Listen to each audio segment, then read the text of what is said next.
welcome one and all to Mingus Marauder football here on KYBC AM 1600, 96.3 FM, and of course, Verde Valley TV, Cable 1, Channel 56, Suddenlink, Channel 2, Jackie Bessler, along with Kyle Benedict, getting ready for a fantastic game. The Mingus Marauders return home, another rivalry in the Grand Canyon region, the Prescott Badgers coming to town. This is going to be a huge game for both teams. Yeah, huge game for both teams. It's going to be another physical matchup here. We saw one last week, and it seems like just these teams within the region, all of them are physical, all of them sitting in there with decent records, so it's going to be a fun one, and this is really that stretch of the schedule that is just a blast. Well, Prescott coming off a win 43-14 versus Mojave. Mingus, a heart-filled loss to the Prescott Valley Bradshaw Bears, and so 27-14, the Mingus Marauders lose by 13, and of course that changes the whole scheme for the Grand Canyon region. Interesting enough, as we start get into our Vinny's pregame report, we're going to tell you how the PowerPoints are going to affect. What's our weather look like here tonight? Well, it's beautiful. I mean, a few clouds in the sky, but it's not going to be any issue. We're sitting at about 77 degrees right now here in Cottonwood. As I mentioned, clear skies, a little bit of a breeze, and that's not going to be an issue either. A beautiful night here for some Friday night football. We're going to take a break while I am wondering how Kyle can see the clouds in the sky at night. We'll return to Mingus Union High School after this.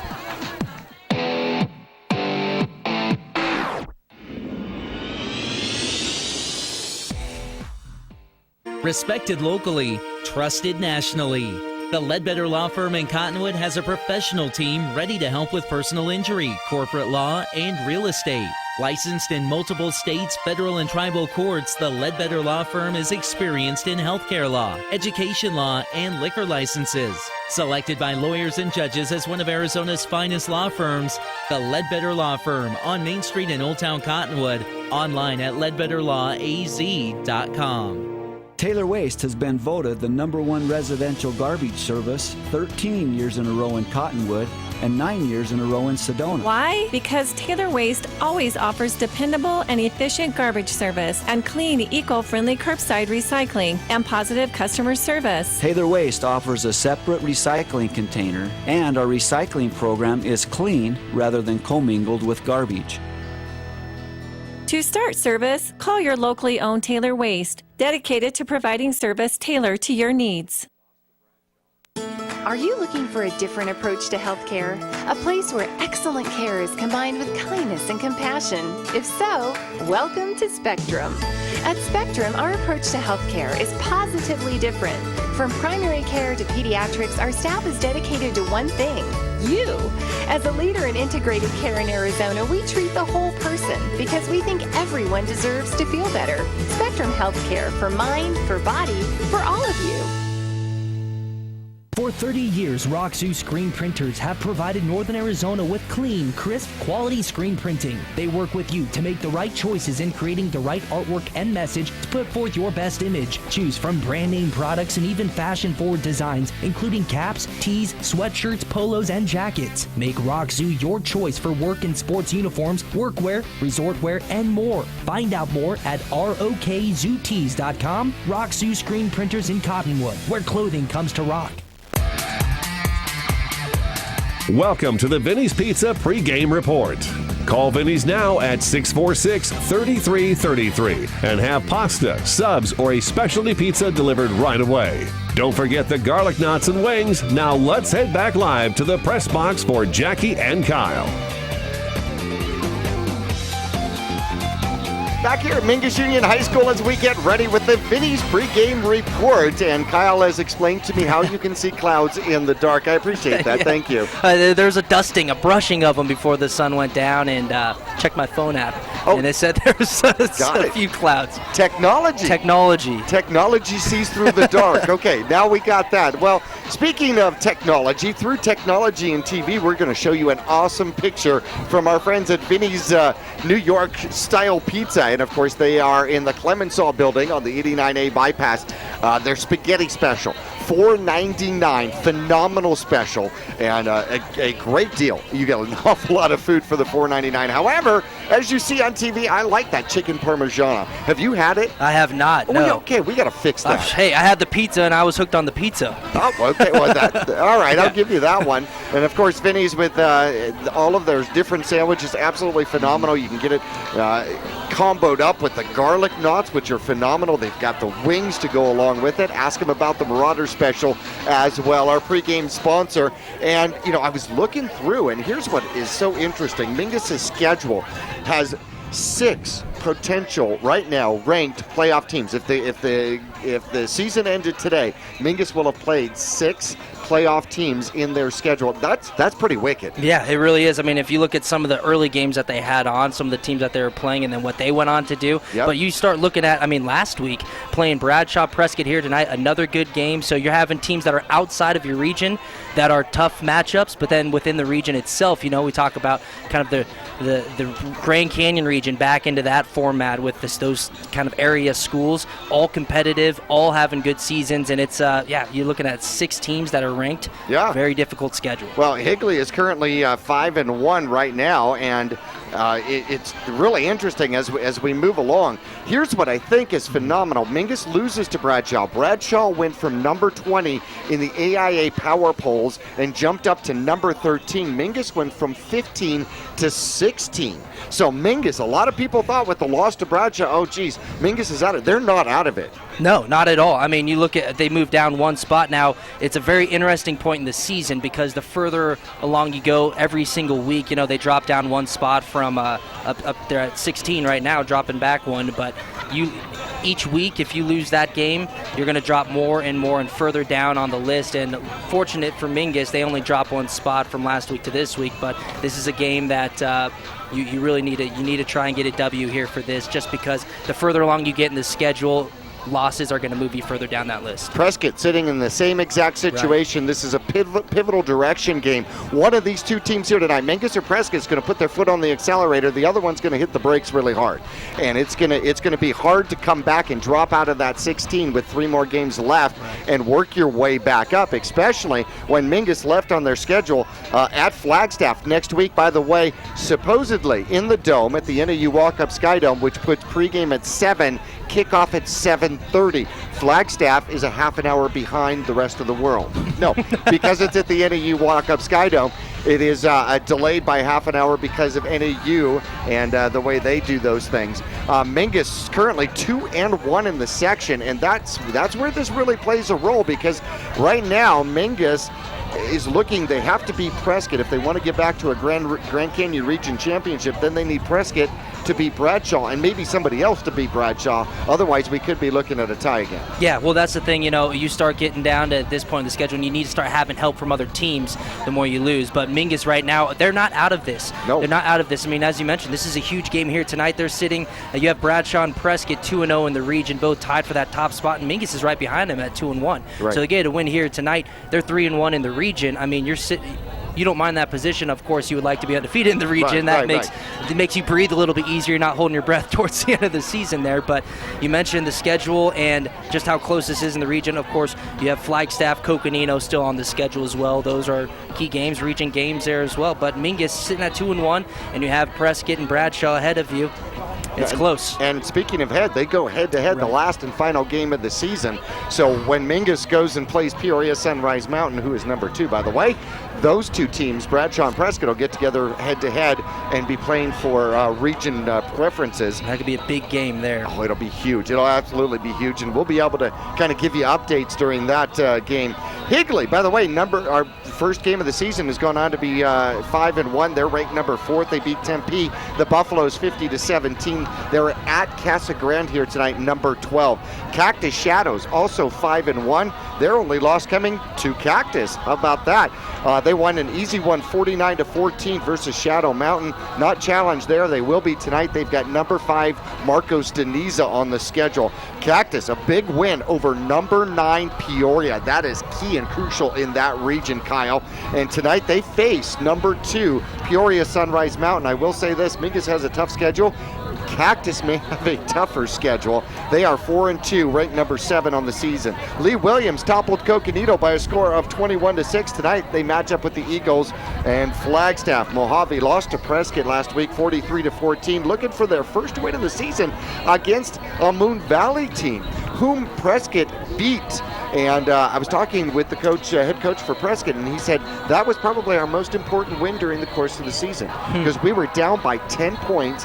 And I kid you not, he goes, you know what? I could have made some better calls. But my crew, my boys, picked it up at the end of the game and actually came and rescued me from some of my calls and came back from a 10-point deficit to win. And he says that was their most important win of the season. Flagstaff lost to number 10 Thunderbird by a score of 38-14. They'll host Lee Williams here tonight. Coconino lost to Lee Williams 21-6. They get Bradshaw on the draw here tonight. And Sunrise Mountain took care of Moon Valley 27-7.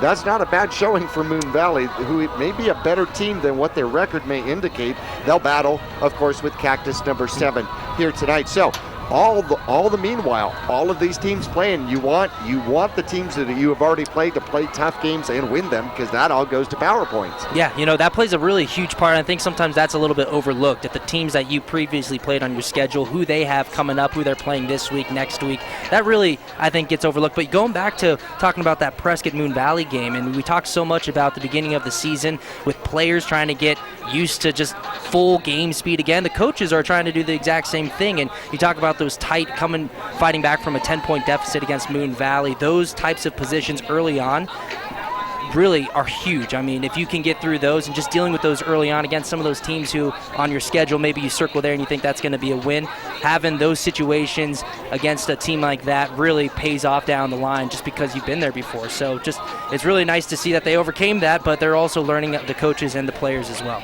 The only thing I've learned coaching, you don't make circles on the schedule.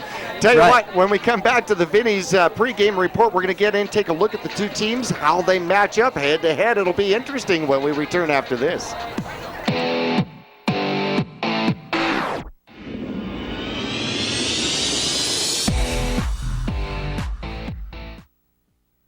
Rice Accounting has been assisting Verde Valley residents with their tax returns. A proud part of the National Jackson Hewitt Tax Service, Rice Accounting can prepare all state and federal returns. They can file electronically or prepare paper returns. They're open year-round to assist you with personal and business taxes, quarterlies, payroll, and account services. Please come on in to Rice Accounting Jackson Hewitt Tax Service. We're open year-round for all of your taxing needs. Thank you. You'll get more miles for your money at Reese's Tire and Automotive Tire Pros. It starts with matching the right tire for you, your vehicle, and driving habits. And continues with expert brake, alignment, and warranty services to extend the life and performance of your vehicle. And to serve you better, we now offer King Cobra custom exhaust systems. Find out more about our nationwide warranty at reesestire.com.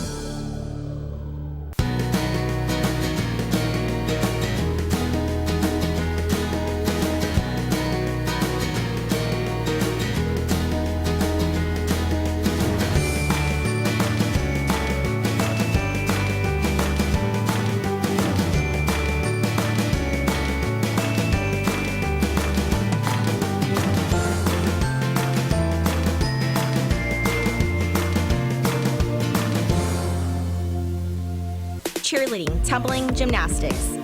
We are Flip City Gym. We have classes for boys and girls of all ages and skill levels. Flip City Gym offers competitive co-ed cheerleading with world champion coaches. Ask about tumbling and gymnastics. Or our health and fitness-based academic preschool. The only one of its kind in Northern Arizona. Enjoy open gym Fridays and Saturdays. Stop by for your free class or find out more at flipcitygym.org. They're here.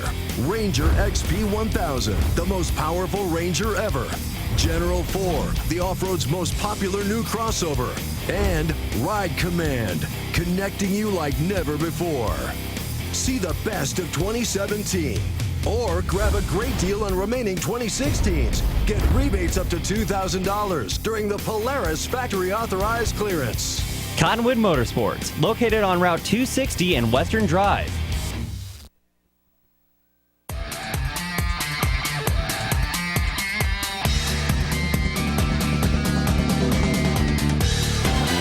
Nothing quite like the feeling of high school football on a Friday night. It kind of gets into your blood, and we are glad you are joining us either via internet, via Verde Valley TV, or live on the radio with KYBC. Jackie Bessler, Kyle Benedict as the Vinny's pregame report, Vinny's Pizza pregame report continues. Make sure that you know this number. In fact, you can memorize it. It's really easy. 646-3333. 646-3333.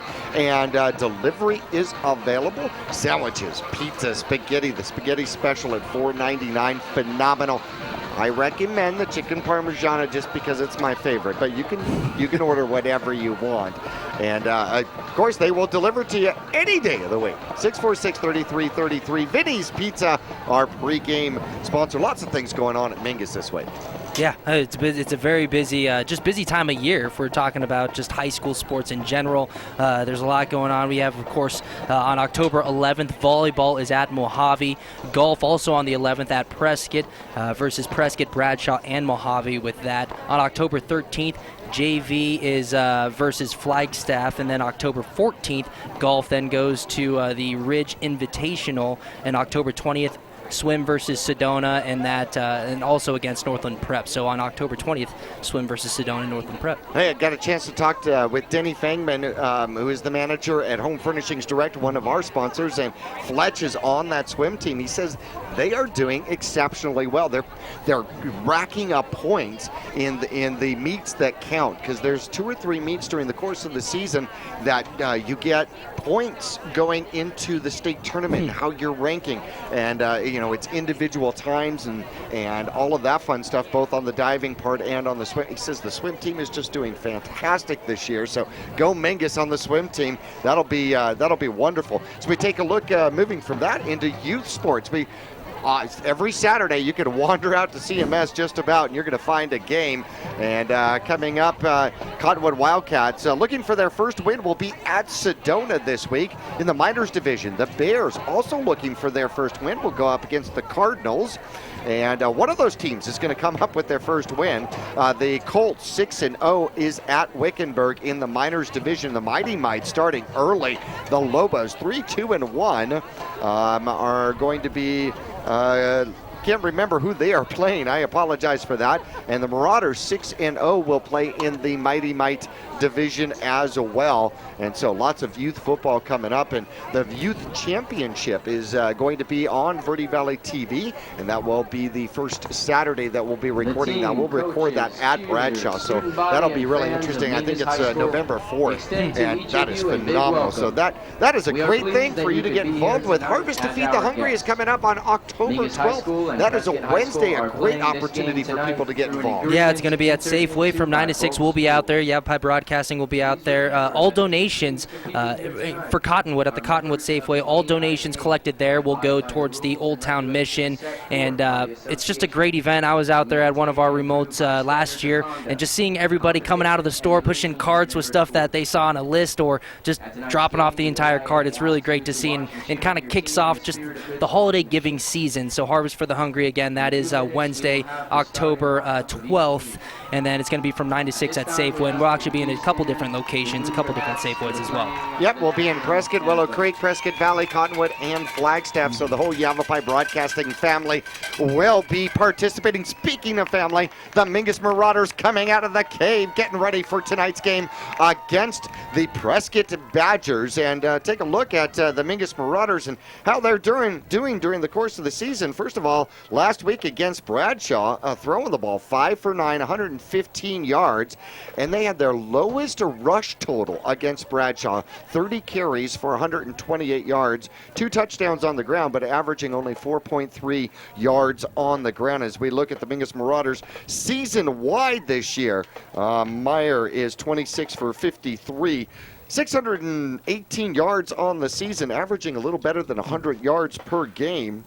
And Tell you what, we're going to take a quick little break, and when we come back, we'll give you more stats and match up these two squads as we get ready to battle the Mingus Marauders and Prescott Badgers here at Mingus Union High School. We'll be back after this.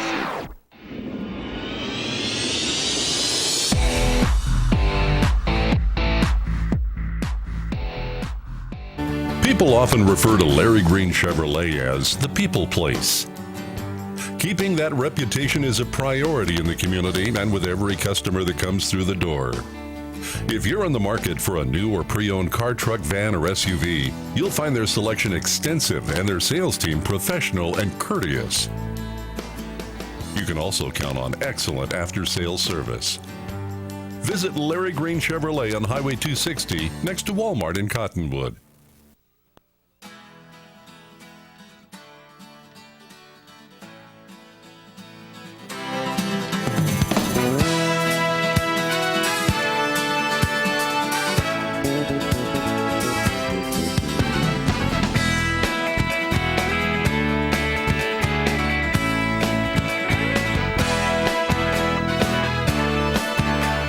Our whole team is here to help you get the most out of each workout. Here at the Cottonwood Recreation Center. This has been the Vinny's New York Chef Pizza pregame report.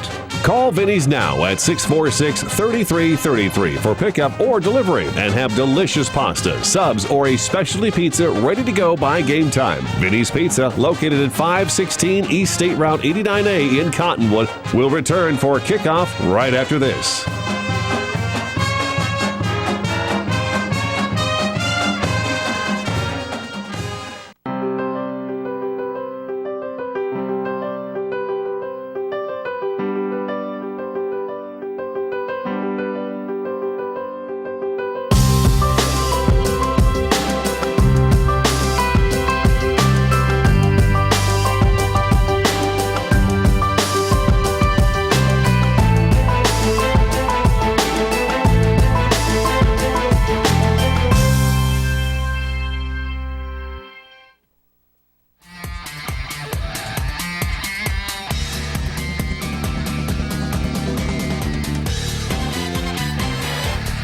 Back here at Mingus Union High School, the Marauders come running in with the U.S. flag as we get this one just about underway. Captains will be coming to the center of the field here as we try to get you caught up on some of the overall stats for the Mingus Marauders. This year, they've got 618 passing yards to go along with 1,397 rushing yards, averaging better than 230 yards per game on the ground. Mingus has gotten 168 total points and 24 touchdowns on the season, averaging 6.4 yards per carry and 18 rushing touchdowns on the ground are the Mingus Marauders. Taking a look, I started talking about Meyer. Trey Meyer is 26 for 53, 618 yards, averaging a little better than 103 yards per game.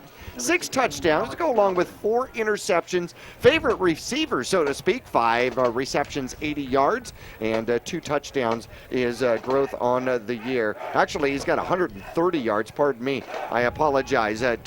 2,015 total yards for the Mingus Marauders. Other rushers to be mentioned out here. On pace his growth. He's got 69 carries for 585 yards, averaging 8.5 yards per carry, is the senior from Mingus Union High School.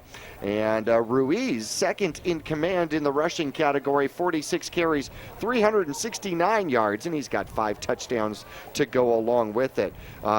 Juan Ruiz, by the way, also a touchdown in the air with 6 receptions and 122 yards. The turnovers have been a little bit of a problem for the Mingus Marauders as they've got 7 turnovers. Their turnover ratio equal 0 at this point in the season, but 7 fumble recoveries, and they've given up 4 interceptions on the season, and that's been a little bit rough for the Mingus Marauders out there. As we take a look at the captains out on the field. Who are the captains here tonight, sir?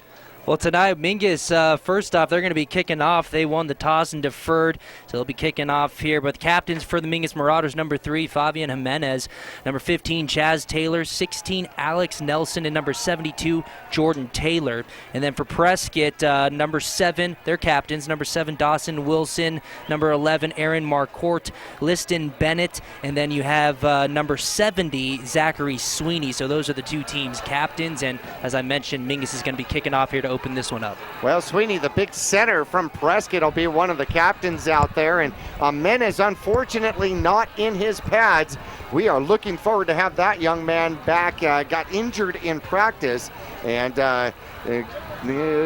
trainer Michael Boyson and Coach Bob Young not quite comfortable with him coming back to play in this particular game. Interesting enough, we had mentioned that Pacheco is out and will be out the rest of the season with that broken arm. He did have surgery. Surgery was successful, so we want to thank the Lord for that and everybody who put their prayers out there for that one. We're going to take a look at the Prescott Badgers and some of their stats here as we move along in this one. Mingus coming out, getting ready to kick off as Meyer will kick off, and he's got 13 touchbacks on the season. That is a weapon, sir. It is a weapon. I mean, week in and week out, it always seems like at least one point in the game, it comes down to where Myers either has to put the ball into the end zone or through the end zone on a kickoff, or he has to try and, with his punting leg, pin the other team down within the 10 or the 20-yard line, and he gets it done. Seems like almost every single time. A strong leg for Meyer. There goes the cannon, and the first kickoff is going to be returnable down to about the 4. He's going to try the middle, has a little bit of a lane, and it closes up like the Red Sea. Tackle at the 23-yard line. Looks like they're going to start off at about the 23-yard line, so Prescott will have the ball first for this region contest. Number 24, Anthony McQuality right there on the return for Prescott, and then you had Mingus, as you mentioned, Jackie, closing the gap right there. A little daylight for McQuality right there, but Mingus Marauders just flying to the ball and really leaving him nothing to work with.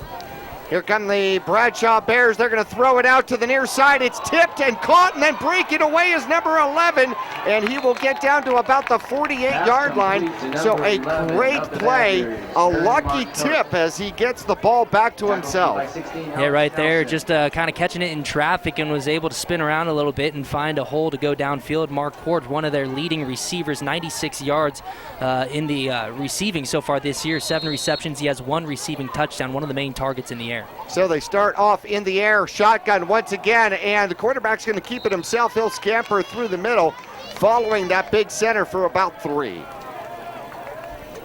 Quarterback keeper right there. Another quarterback Mingus is facing this week that likes to run the ball in Greeny. He throws the ball. He's got 475 yards in the air, but running the ball over 500 yards. And here comes the Bradshaw Bears again, or pardon me, the Prescott Badgers. They'll try the left side, and Mingus will eat that one up as Pierce gets the carry, and he'll get back to the line of scrimmage. So 3rd and 8 now with the ball at the 49-yard line. This is going to be another physical game, I believe, for Mingus and Prescott. Of course, the Marauders in a battle last week against Bradshaw, and that one came down to the wire. Here, another one tonight. Shotgun, try the receiver that's on his own, and Mingus, great coverage out there, keeps the ball where it's caught at the Mingus Marauder 44-yard line, bringing up 4th and 2.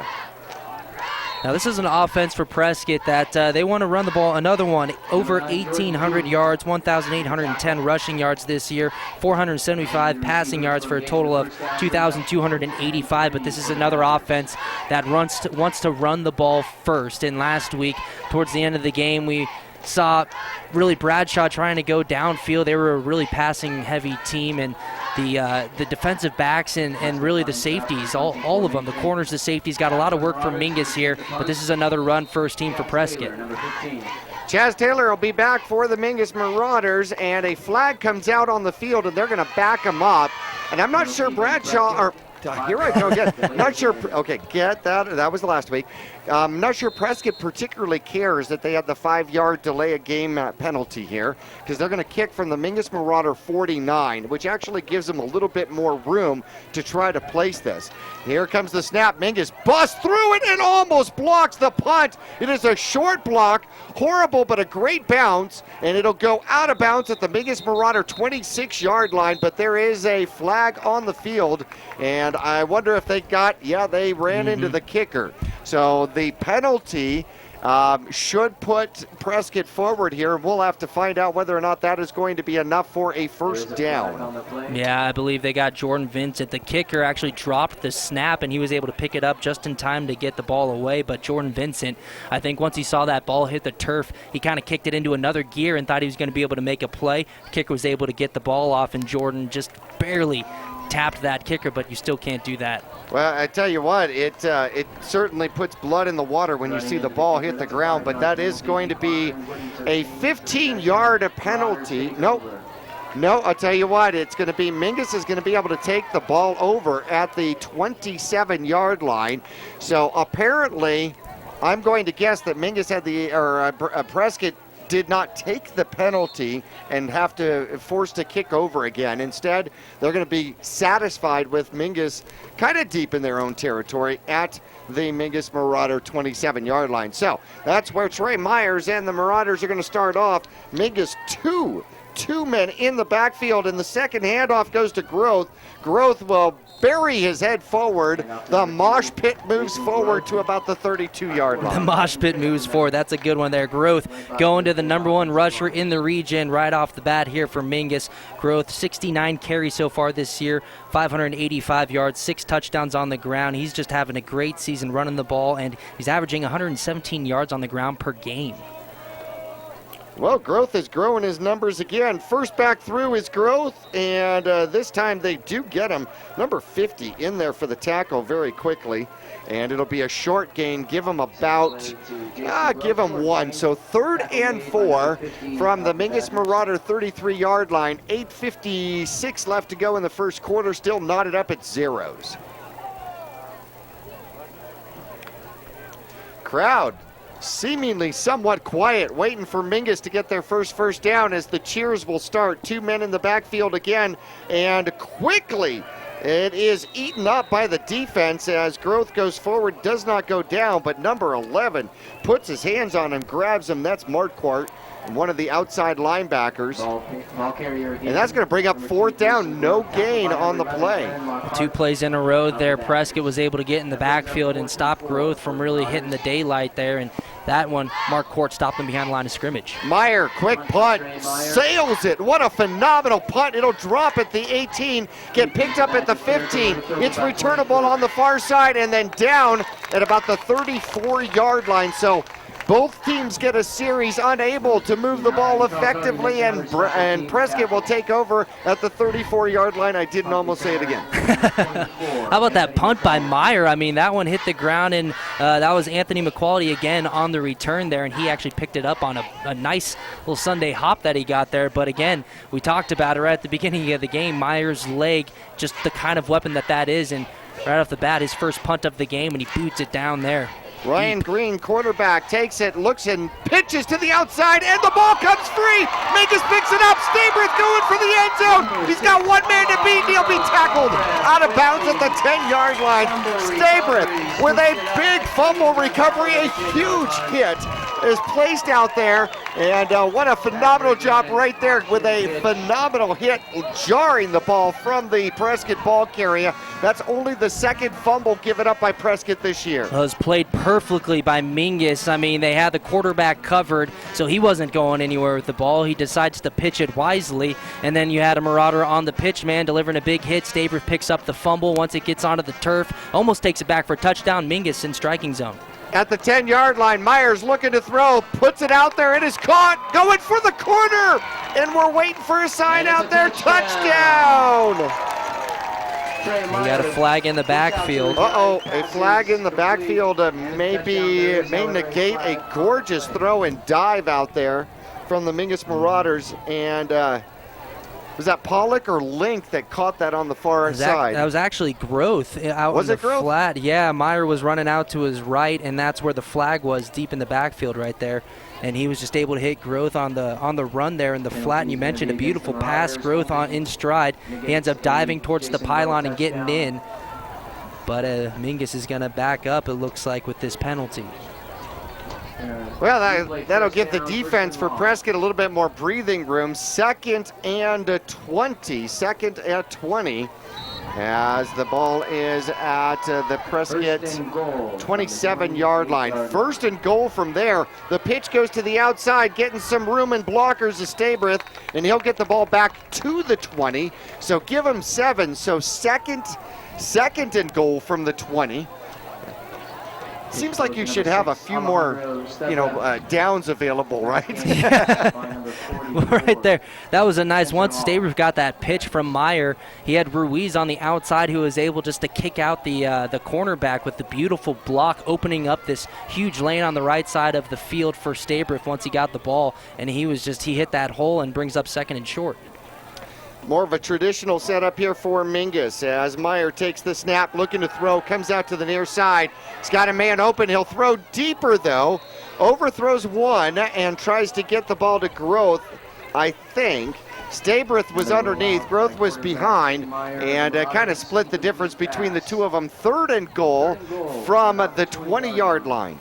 Nice coverage there by the safety for Prescott, number 22, Colton Amos. He's a sophomore, 5'9", 170, just all over Growth. Kind of a tough throw there. Growth was underneath him, but right behind him was that safety who was able to bat the ball away, and incomplete pass. Mingus with one back in the backfield, and they're stacked to the near side. Man in motion, there's the pitch. Growth trying to get by one.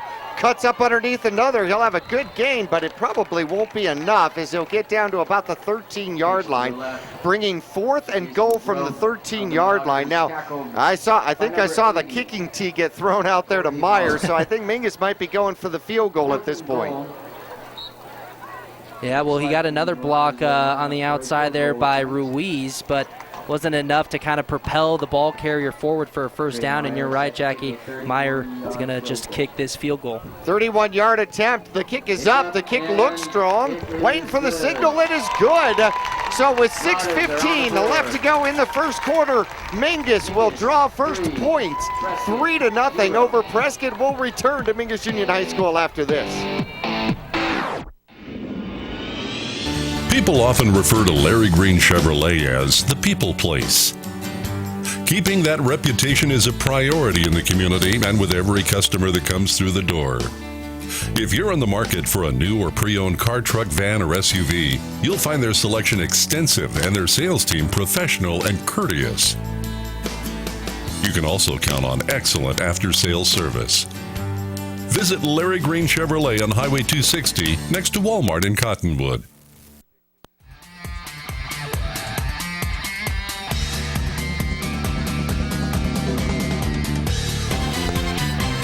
Back there at Mingus Union High School, Mingus kicking off with a 3-point lead here in the first quarter. 6:15 left to go, and the 31-yard field goal by Trey Meyer puts his squad up on top. And am I correct? Is that his first field goal of the year? First field goal. He's had a couple attempts, I think 2, but yeah, first good one for Meyer. The ball goes down to the 2-yard line. It is returnable. They fake the reverse, and they've got some room up the middle. A great return by Prescott as he'll get the ball. Number 24 will get the ball back out to about the 37-yard line, close to the 40-yard line, and that's McQuality again. Stabrith on the tackle there to stop him finally, and Stabrith almost got his hand in there to strip the ball from McQuality, but just a nice strong grip on the ball, and that's what you need from a ball carrier, especially on a kick return running through just a bunch of traffic. He was able to hold on to the ball. Prescott, a rather large offensive line out here, got some size, averaging better than 250 through the line. One man in motion. Cornerback is going to keep it. He'll get met to the near side and covered up, but he'll pick up he'll get the ball in motion out there as Green will gain about 4. His younger brother, quarterback for the JV squad, Actually, the younger Green, some of our JV squad last night at Prescott were calling him, let's see, who is the quarterback from Pittsburgh? Yeah. Really? Yeah, he's huge. He's absolutely huge out there. All right, snap, fakes, pumps, going deep to the near side. He's got a man open, and he lays out for it. What a phenomenal effort, but it falls to the turf just a tad bit too far. Let him just a little bit. Going for number 80, and that's going to be Corey Heward. He's a senior, 5'11", and actually had a step or two on the defender, and the ball was just a little outside of his reach as he left his feet and dove for that one, and he was just maybe about 6 inches from his fingertips, but a nice effort there down the left side of the field, trying to go deep there. 3rd and 6, quarterback looking to keep it, trying to get to the outside. Mingus trying to spread it out. They'll meet it, match it, and run it out of bounds somewhere close to the 40. Yeah, we got another flag down on this play. This one was thrown almost right when the ball was snapped. If the flag goes against Prescott, Mingus might negate it, not want to take the penalty, and because that'll bring up 4th and probably a long 5 or 6. And I believe that was a false start. Sorry, Jackie. False start on the Prescott Badgers. Okay, a false start on the Prescott Badgers. Okay, dead ball foul. Why did the play continue? That's the question. No, it was not. False start against the Badgers. Okay. Huh.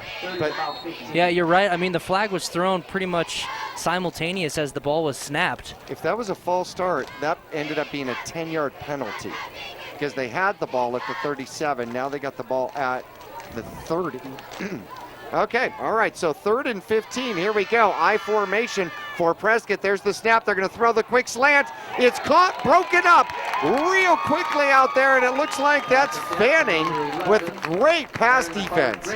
Yeah, they were just trying to go a quick slant to the outside receiver, and Fanning was just in great position. You see him, he's got his right arm around the backside of that receiver and then came around with the other arm, his left arm, and just wrapped him up and actually got a little bit of the ball there. Just good position, Fanning. And we saw Fanning quite a few times last week against Bradshaw. Just had himself in good position to make plays or at least just make a difficult catch. Here comes the rush. Mingus coming after the punt. It is high. It's going to bounce. It'll take a good bounce. Chaz Taylor will get out of the way, and then it gets kicked by McQuality. And I don't think he intended to do that. Either that or his soccer instincts were coming into play, right? So the ball will be at the 21-yard line. That's where he kicked it. I think it had more roll left in it. How about you? I definitely think it had. He might have been able to get that for sure within the 20-yard line, but maybe even down to the 10. But you had McQuality down there really quick, and he just kind of kicked it with his foot, and it kept rolling down to the 1-yard line, but they're going to call him at the 21. Effectively about a 54-yard punt for the kicker from Prescott. Not a bad thing. 4:43 left to go. Mingus with the ball back and the lead. A 31-yard field goal by Meyer is the difference in this one, 3-0. Meyer looking, pitches it late. It hits the turf. Ruiz picks it up, scampers off to the right-hand side, and makes a little bit of magic out of, sure defeat out there, as he'll pick up about 5 on it. Yeah, with the pitch, Meyer faked the dive and pitches it out to Ruiz, and it looked like maybe it just had a little too much velocity on it as it hit the ground, hit his hands and bounced to the ground. He was able to kind of corral it back in and make what he can out of it, but they faked the dive and end up pitching it to Ruiz. I'm not sure that Myers wasn't actually hit when he was trying to make the pitch. He's up over center, coming out to throw the ball. He's got a little bit of a rush. Out wide open is Stabrith. He'll make one man miss. He's past the 40 and out close to midfield. And they'll mark him out at about the 46-yard line. And quickly, Mingus moves the chains and a 22-yard pass play out there to Stabrith. Oh, man, Stabrith was in no man's land. Actually came from the backfield out just to the flat. They had 2 guys who they sent downfield, and Stabrith kind of snuck out into the flat, was wide open. Meyer delivered a nice ball to him, and Stabrith was able to turn it upfield for a first down and more. He was so wide open, it was almost like he walked off the sideline. I mean, seriously. No, I am dead serious with that. Here come the Mingus Marauders at the 46-yard line. First down, handoff. They'll try the left-hand side. And inside the tackle with another good run is Growth, and 5 yards at a crack. That will wear down a defense. Yeah, it really will, and kind of that goes back to the point that we were talking about. This is just going to be a physical game. Two teams, again, that really like to run the ball first, and with Growth, and you have Ruiz back there. You also have Nelson and a couple other guys that can get in there for the Marauders, and all just run the ball extremely hard, and it's tough. It'll just wear a defense down. 3 men in the backfield for Mingus, and it is power football time. The ball comes out. Growth gets hit and coughs it up, and Myers covers it up for a 1-yard gain. He protects his teammate, so that's the second time we've seen the ball bounce out here today. One time Mingus has gotten both of the fumble recoveries, one of their own and one of theirs. Yeah, I believe that was 32. David Pierce, the outside linebacker, coming from the outside and laying that big hit on Growth and forcing the fumble, but Meyer, unfortunately, is able to get on it. Same setup. This time Myers looking to throw. He's got pressure. He'll throw the ball downfield and didn't get enough on it. Splits the difference out there between Link and the receiver on the far side, and that's going to bring up a 4th down for the Mingus Marauders, and trying to get the ball downfield. However, kind of split his 2 receivers. The other receiver intended out there for the Mingus Marauders, number 7, and he's going to stay into the game while the punt is going to happen. Myers, a strong punt, high punt, and it is caught at about the 9-yard line. It is returnable, coming back across the middle, and number 80 scampering, then gets hit from behind, and he'll get the ball back out to about the 26-yard line, so Prescott will take over there. Going back to that 3rd down for Mingus on that incomplete pass, I believe Meyer was hit by Pierce again, number 32 for Prescott, and he was just hit after he threw that ball, and I think it kind of disrupted the pass a little bit and made him kind of split the 2 receivers downfield that he was going for. Well, quarterback for Prescott coming out with 2:16 left to go in the first quarter. Mingus leading 3-0. Ryan Green, 35 for 82 on the season, averaging 79.2 yards per game. He's got 4 touchdowns and 3 interceptions on the season, and he'll line them back up, and they come out in the I this time, and they hand off second back. Power football meets power defense out there, and what a hit put on by Kendrew Streck, the sophomore from Mingus Union High School, cutting that down to a short gain of 2. Yeah, nice, really nice hit by Streck, and then he had a couple of his buddies there to help him out afterwards, but that was Arthur McCracken there, the senior, and I don't know how you talked about the hit by Streck, how McCracken was able to fall forward and just keep those feet moving to get a couple of yards, but just a nice big hit by the Marauders. Only because he had a running head start. Now they're going to try the opposite direction, and the quarterback will take the option, keep it himself, follows the back right through the hole, ends up being his own lead blocker, and they'll pick up about 5, leaving 3rd and 5 with the ball at their own 30-yard line.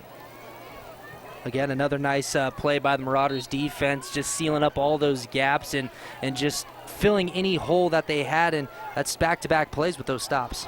2 men in the backfield. They fake the I. They go downfield for the one-on-one, and step out there is Jordan Huey, and that was some of the best coverage that we have seen from Coach Zabala's defensive backs all season. Yeah, it really was. I mean, you said it, step-by-step downfield, and he was just running, had his hand on the hip of the receiver to the sideline, and just step by step they tried going on their previous drive deep to that same receiver, and it was just a little too far downfield for him. He actually had a dive, but it was incomplete pass. They tried going again, and actually the Marauders were in a little bit better position there on the coverage downfield.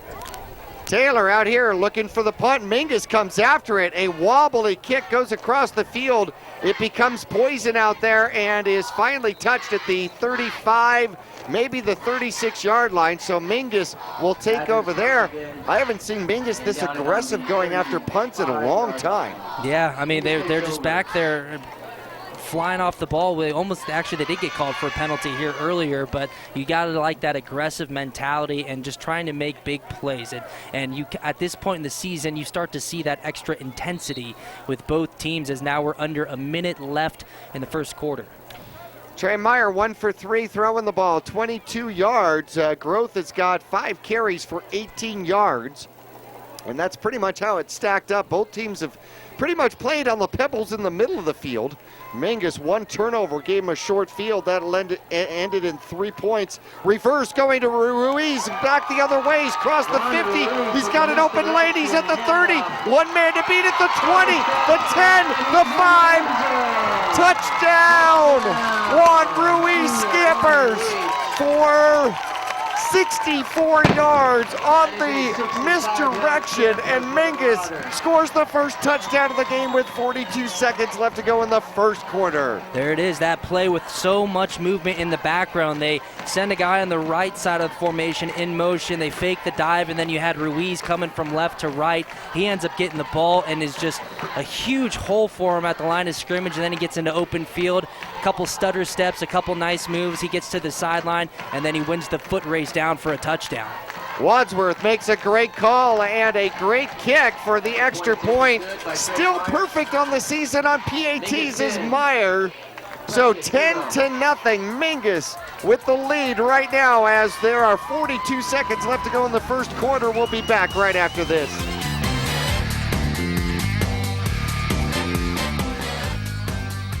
People always ask us, what does being a dealer for the people mean? Being for the people is a simple idea. We believe everyone deserves to drive a nicer, newer car. That belief drives the entire team at Oxendale Chrysler Dodge Jeep Ram to care more, to try harder, to work smarter. We're dedicated to helping you find or fix the perfect car for your life and budget. Whatever is keeping you from driving the car you want, we guarantee we'll try our best to help you. We're Oxendale Chrysler Dodge Jeep Ram, and we're a dealer for the people. Visit us at our store in Cottonwood or see all our deals at mattsays.yes.com.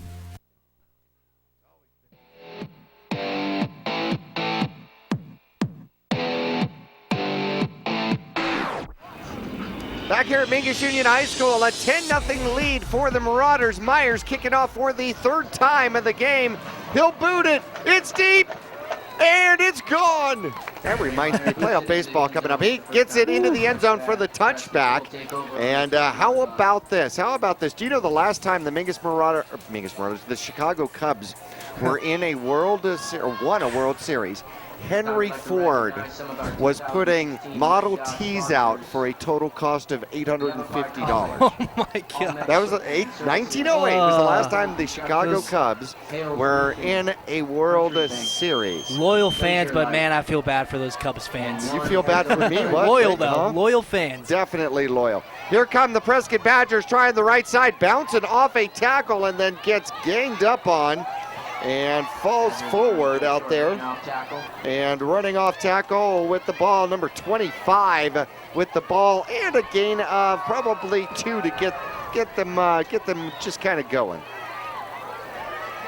So McCracken, his second carry of the game. He's got 2 for 4. He's averaging 2. How about that? Mingus has done well. I really thought this was going to be a low-scoring game. Prescott waiting to get one snap off in the eye. We'll see if they take it before the end of the quarter. They got 5 seconds. There's the snap. Looking to throw is Green. Green on the run as he scrambles to the outside. Gets caught up, and then Mingus will take him down for a sack. And that is Kelly on the field getting a sack as he ends up behind the line of scrimmage for about a yard. That's going to be the way the first quarter comes to an end. The Cottonwood Parks and Rec scoreboard out here shows Mingus on top at the end of one. 10-0 over the Prescott Badgers. We'll be back for quarter number 2 after this. Taylor Waste has been voted the #1 residential garbage service 13 years in a row in Cottonwood and 9 years in a row in Sedona. Why? Because Taylor Waste always offers dependable and efficient garbage service and clean, eco-friendly curbside recycling and positive customer service. Taylor Waste offers a separate recycling container, and our recycling program is clean rather than commingled with garbage. To start service, call your locally owned Taylor Waste, dedicated to providing service tailored to your needs. For 30 years, Roxu screen printers have provided Northern Arizona with clean, crisp, quality screen printing. They work with you to make the right choices in creating the right artwork and message to put forth your best image. Choose from brand name products and even fashion-forward designs, including caps, tees, sweatshirts, polos, and jackets. Make Roxu your choice for work and sports uniforms, workwear, resort wear, and more. Find out more at rokzootees.com. Roxu screen printers in Cottonwood, where clothing comes to rock.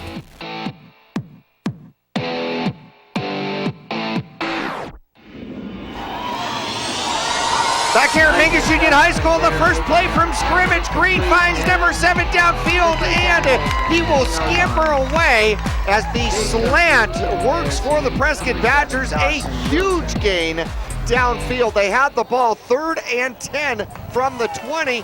However, the flag on the field for an illegal shift is going to bring this one back. I think that's what they called. The flag downfield is going to negate the biggest play the Prescott Badgers have had from the line of scrimmage. Start off the second quarter, and the flag is thrown right at the line of scrimmage. No, 3 inches ahead. Against the Badgers, false start.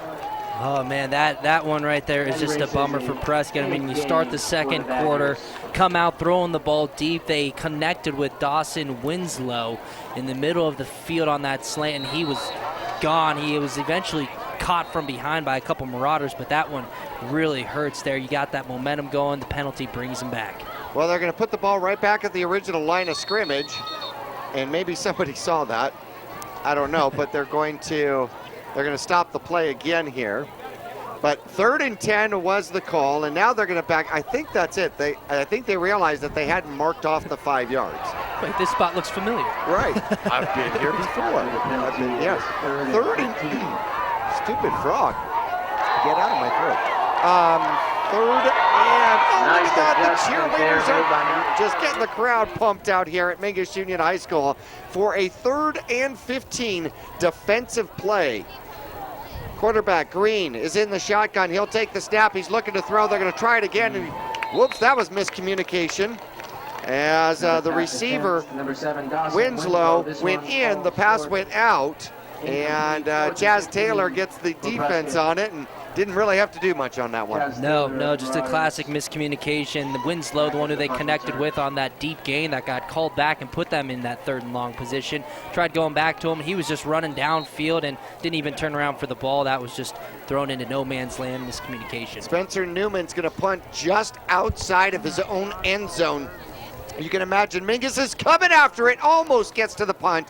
The punt is up. It will take a bounce at about the 42-yard line and bounce out of bounds. And I imagine they're going to mark that right at about the 47-yard line. Mingus is going to start on the Prescott side of the field. Wow, so that, I mean, if that play would have stood, that deep completion there to start this second quarter and that drive for Prescott, if that would have stood, I mean, we're looking at a completely different position. Now all of a sudden they're forced to go for it on 3rd and long. They don't complete it, punt the ball, and now Mingus gets the ball back on Prescott's side of the 50-yard line. So beautiful starting position here for the Marauders offense. Yusuf Mohammed, the nose guard, 6'2", 265, trying to disrupt, and Mingus is hit in the backfield, the fumble, and it is recovered in the backfield. Myers never saw the pressure coming from the outside, and Jacob Williams, playing defense out there, gets the ball back for his Prescott Badgers. David Pierce, outside linebacker, on a blitz, untouched from the outside, and just lays a big hit on Meyer. That one, actually, Pierce was the one who forced Groth to fumble the ball, and Meyer was able to jump on that and recover it, and that's Pierce again forcing that fumble. Unfortunately, Mingus unable to get on that ball, and Prescott gets it back here. So now all of a sudden, Prescott's got the ball on Mingus's side. How about that? Any given Friday night, I'll tell you what, even any given second, Green steps back, throws across the field. He has it open on the near side. Huey let go of him, and then he finally gets knocked backward. But they're picking on the near side, and they're doing the fake outside and go and cutting the ball inside, and that is good enough for a first down at about 16 yards for the Prescott Badgers. In fact, Green hadn't completed a pass in the last 5 passes. Completed his first 2 and then finally gets that one. He's going to run it himself, finds a lane on the inside, and then gets chopped down, but not until he picks up about 4 or 5 just outside the Mingus Marauder red zone at the 21-yard line. Quarterback Ryan Green. And then on that, they finally hook up with Winslow on a nice gain that counts there. The play before, Mingus stopping them on a second, and now we're going to have a 2nd and 4 here. But and he'll throw for it, come to the near side this time. Better coverage. Winslow goes up, the ball goes over the top of him. third and 5 from the Mingus Marauder 21-yard line. Mingus leading 10-0 with 10:15 left to go here in the first half. Glad you're along with us. It's an exciting game here at Mingus Union High School. There's the snap. Green looking to throw again. Throws the quick screen up underneath. He's got a breakaway lane into the end zone and in. The Badgers are on the board out there. Number 2 with the reception, and that is John Schaefer. There you go. Just Schaefer. Just a quick little, he's lined up on the outside, and then Green receives the snap and just drops back and just dumps it over the lineman to Schaefer, who's coming across the field, ends up going from right to left and scoring in the left corner of the end zone. And Prescott on the board. Number 2, Schaefer had 5 receptions. It's the second touchdown on the year. He had 93 yards coming into tonight's game. Probably happy about those 21. And it is partially tipped by the Mingus Marauders, but it still gets through as Nelson comes through and gets his hands on it. And did he deflect it? He may have deflected it off. They have not put the extra point on the board, and it looks like it with 10:05 left to go. It is 10-6. The Mingus Marauders on top. We're going to take a quick break. We'll return for the kickoff after this.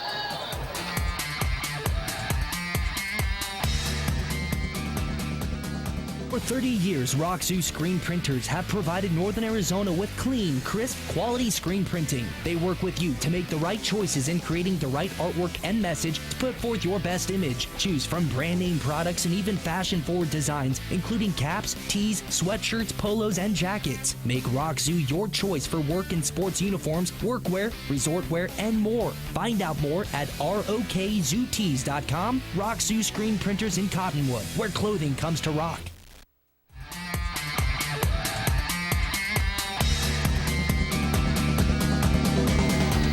Well, Nelson will get the extra point kicking block, and here is the kickoff. It is short. Hurd with the kickoff. It is returnable on the run. Are the Mingus Marauders up the middle looking for a block, and sometimes those short, high kicks, you can't return them because you just don't get enough blocking in front of you by the time you get the ball. Yeah, by the time Marauders, number 15, Chaz Taylor, he had to come run up almost 10-15 yards just to field that one. And yeah, once he caught that, he was in traffic almost immediately, and it's very, very tough. We got a couple score updates from other games going on. Sunrise Mountain 14, Cactus 7. Bradshaw Mountain taking on Cocoa. Bradshaw 12, Coconino 6. Mingus with the ball, both touchdowns scored, actually points scored on turnovers. Mingus hands the ball off.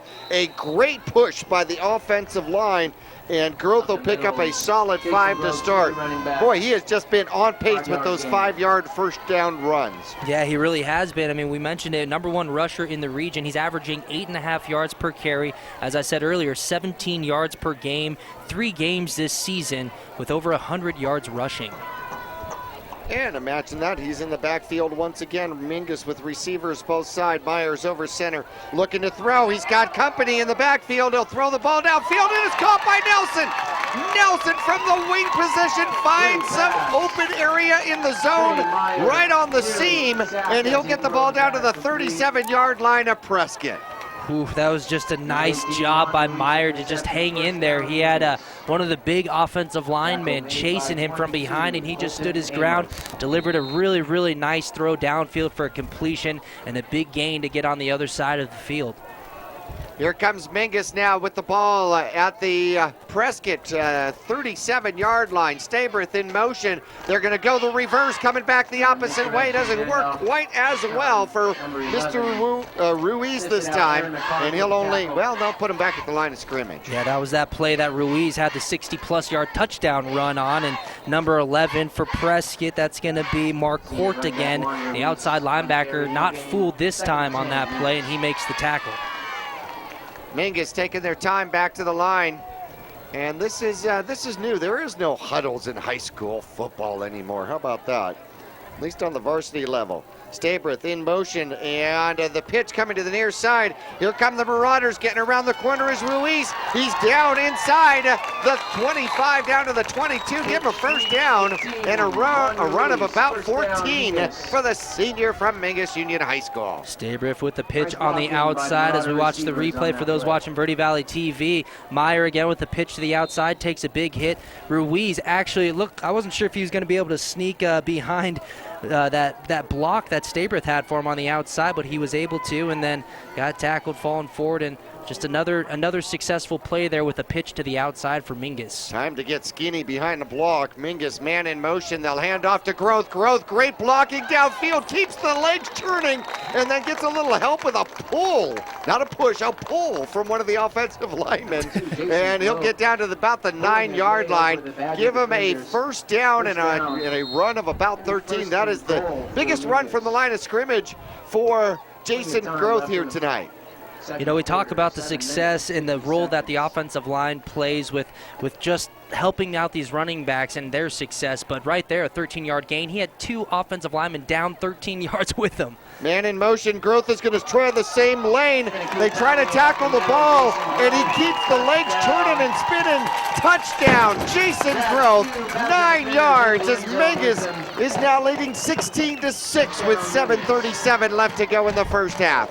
Growth had his eyes set on that goal line, and he was not gonna go down until he crossed it. And he fought with the second effort, crossed that goal line, and Mingus with another touchdown, answering after Prescott went downfield and scored. Mingus responding. Looks like Coach Wadsworth, the offensive coordinator, and Coach Young found something that they like to expose, and Meyer puts that one deep. He may have actually kicked that one over the fence behind the track. Somebody might be having to go out into the way deep dark to go find that ball. We'll find another ball to play with when we return to Mingus Union High School after this.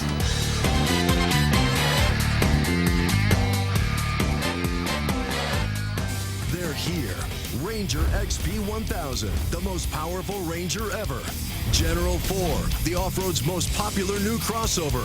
And Ride Command, connecting you like never before. See the best of 2017.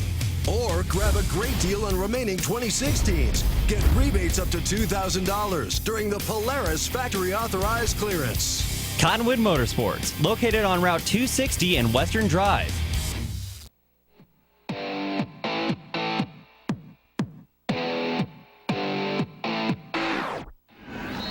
Back here at Mingus Union High School, Meyer will kick off again. Scores 17-6 with that extra point. Mingus leading 7.5 minutes left to go in the second quarter. That one's going to be deep and drive the return man into the end zone.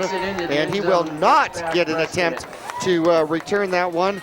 And it looks like Spencer Hall not happy about that. The fullback and middle linebacker wanted a chance to run it back, but instead the ball's going to go to the 20. High school, more difficult than the NFL. Because the NFL starts at the 25, because they need the extra 5 yards. They really need that extra 5 yards. They do. But Mingus is old school football. Start at the 20 like it's supposed to be. Spread formation. Quarterback Green over center. He's going to quick throw the ball to the outside, makes a reception. Good blocking out in front of him as Marauders parting the way. Streck will make the tackle, but not until a 14-yard gain out there.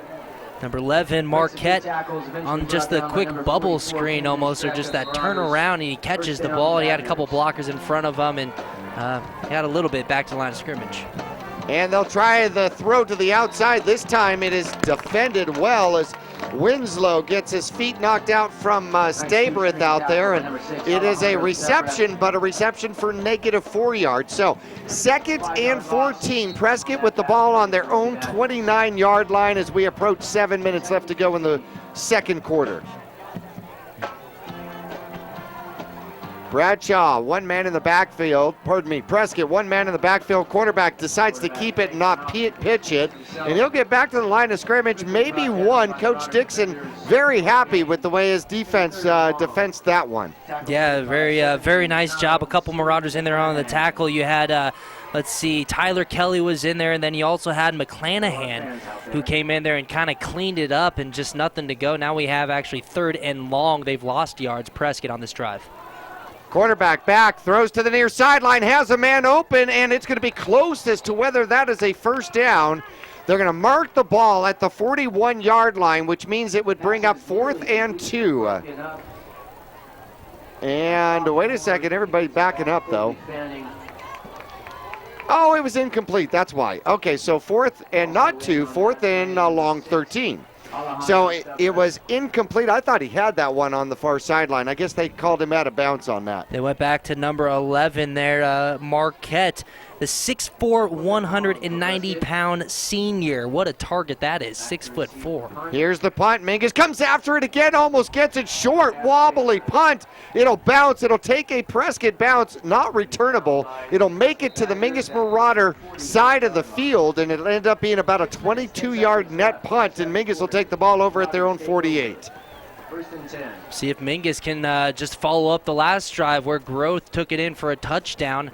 Mingus wanting to put some more points on the board, 17-6 right now with 6:10 left in the first half. Well, interesting that first-year head coach out here, Michael Gilpin, looking to try to put the ball up in the air against Mingus more than run the ball, which on film we've seen Prescott really more comfortable running the ball against teams, but the Prescott coach kind of changing his theories out here as he comes to Mingus Union High School. Mingus with the ball and the lead will hand off. Growth finding the same lane. He'll bounce it to the outside. Split defenders. He's at the 30. Cut back to the 25. Down to the 20 and out of bounds. Maybe at the 21. What a phenomenal effort for the Mingus Marauder senior.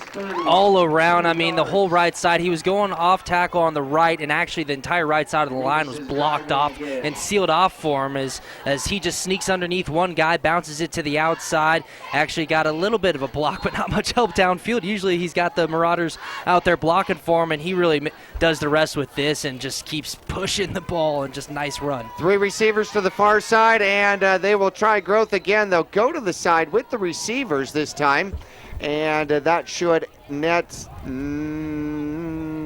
nothing.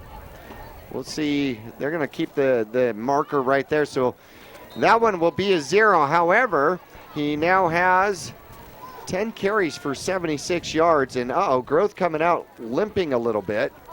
Sabota will come in to replace him, and we'll need to get Growth out there to the Magic Michael Boyson and see if he can get Growth ready here quickly to get back into this game. Quarterback takes the snap, and they hand it off to Sabota. Sabota finds the Prescott Badgers not very happy to see him in the game. Spencer Hall leads the attack against him, and he probably felt that was somewhat personal as he gains 1. There's really nothing working there. Svoboda really just too much pressure by the defensive line there. Svoboda comes into tonight with 90 yards on the ground. When he's been in there, he's been running the ball very, very well and very hard. Just another one of the guys that Mingus can rotate into the backfield. That makes it very hard to defend when you have so many weapons back there. 3rd and long for the Mingus Marauders, and Meyer keeps it himself. Kind of goes sideways through the hole, gains 1, so that'll bring up 4th and 8 from the 19-yard line. Now Myers already has a 31-yard field goal in the game, and they're gonna, looks like they may be setting up for another field goal attempt, and this would be a 36-yard attempt for the senior from Mingus Union High School. Why not try? You saw the leg that he had on that extra point. There's the hold. The rush is there, but late. The kick is up and good, and Myers is 2 for 2. He's got a pair of 3s in the game, and that'll make it a 20-6 game. So Mingus now up by 2 touchdowns. We'll take a break with 4:01 left to go in the second quarter. We'll be back after this.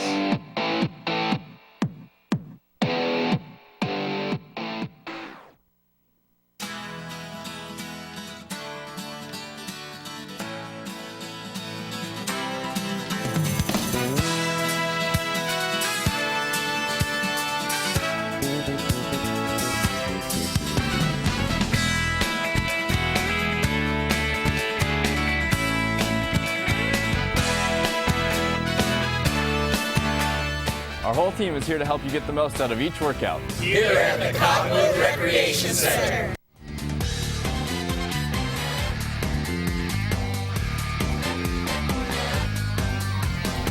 Myers has more kickoffs than he has throwing attempts in this game. Mingus leading 20-6 with 4:01 left to go. He'll bang that one and almost get it out of the end zone. Missed it by that much. And the Cottonwood elevation increase or what? He's got a lot on every single kick here. Oh yeah, we are definitely 3/4 mile high. Oh man, we got an updated score. Sunrise Mountain and Cactus. Sunrise increased their lead 24-7. Well, that's scary. Cactus is a good team, and Sunrise Mountain is taking it to them. Green with the snap, looking to get the ball deep. They try the double move on, and it is intercepted by Kelly. Kelly on the defense, and he'll pick off the pass at the 50-yard line. He looked like a center fielder, looking left, looking right. Where did the ball go? And found the perfect position for that one. Cuts up underneath. The receiver went deep. He'll get the interception and bring it back to the 50. Well, he ended up being in perfect position. Green with the pump fake down into the flat, and then ends up trying to go deep. And actually, I think if that ball was thrown in front of the receiver, it would have been completed. But Kelly was just in great position, so anything that was just a little bit underthrown, he was there to make the play, and that was the case there. And he gets the interception and Marauders the ball back. Well, Mingus will have the ball with 3:52 left to go in the first half. They'll get the ball first in the second half, and Myers puts the ball up. Wide open receiver downfield, had to wait for it and come back for it. And Bradley Howard, which might be one of the fastest kids, might be the fastest kid at Mingus Union High School. He rolled around, he hit the ground after catching that, and the ball was on the ground, and you had Prescott players waving it off like it was incomplete, and then you had Bradley Howard kind of waving the offense down, but it looks like it is going to be an incomplete pass. That was funny. Well, Bradley had a 44-yard reception, the sophomore. Once again, fastest kid at Mingus Union High School. Great baseball player, great kid as well. Goes downfield, finds himself outrunning Trey Myers' arm. Hard to do. Outran his arm because he was downfield open by 9.5 yards with the safety panicked running after him. So Mingus will try it again. 2nd and 10 from the 50-yard line. Man in motion, Myers looking to keep it himself. He'll split 2 would-be tacklers and get the ball to the 45, bringing up 3rd and 5. Now Mingus will get the ball back in the first half, or in the second half to start the second half. So if they can control the ball here and then get the ball back, that wears a defense. Yeah, it really does. It gives you momentum heading into the locker room, and then you have a chance to just build on that momentum coming out of the locker room to start the second half. Third half. Are you already into overtime? Holy cow. Mingus leading with 3:09 left to go, 20-6. Mingus, 3 receivers to the far side, and rolling out is Myers. He'll throw downfield. He's got a man open. Ruiz coming back to it, cannot. He's got his hands on it, but can't cradle it and get it into the basket out there. So 4th and 5, and Mingus didn't take much time off the clock. They took 1:05 off the clock. And looking to give the ball back here to Prescott, and obviously could pin him deep here. We'll see how the corner kick works for Mr. Myers out there. Well, we know he has the leg to put it through the end zone, but he's going to try and pull back a little bit and try and pin Prescott back into their own zone. Yeah, there it is, high. It's somewhat deep. Nobody back out there for Bradshaw. It'll take a good Mingus Marauder bounce, and they'll down it at about the 12. He kicked that thing sky high, and you don't know where it's going to bounce from there, and it bounced sideways. It didn't go toward the end zone. It went sideways. So Prescott will take over with the ball at their own 12-yard line, 2:45 left to go, and I believe they still have all 3 timeouts. Yeah, I believe so. Right there, with that pinning Prescott with that punt inside the 20-yard line, that's going to be Myers' 6th time doing that this season. And just such a weapon. I mean, with his field goals, 6 points already there. And then in order to pin the opposing offense back in their own zone like this is just huge. Offset eye, they'll do the fake. Quarterback Green looking to throw. Throws the ball downfield, it's picked off. Going the other way is Chaz Taylor for the touchdown. First INT for for the sophomore, and he does it with a pick six. Oh man, Chaz Taylor, that happened just so quick as Green with the play action pass rolls out to his right, delivers the ball, and you just see there as Taylor's able to cut underneath it, and I mean, he intercepted that ball in stride, going the opposite way, nobody in his path, he was untouched and just weaved through a couple guys, and he's in for the end zone. But beautiful coverage again by the defensive backs for Mingus. They've just all night been in great position, either making nice plays, batting balls down, or making tackles. Nice play right there. Extra point is up and good. Meyer stays perfect in the kicking game. And the 21-yard interception return by Chaz Taylor, brought to you by Taylor Waste. We'll return to Mingus Union High School after this.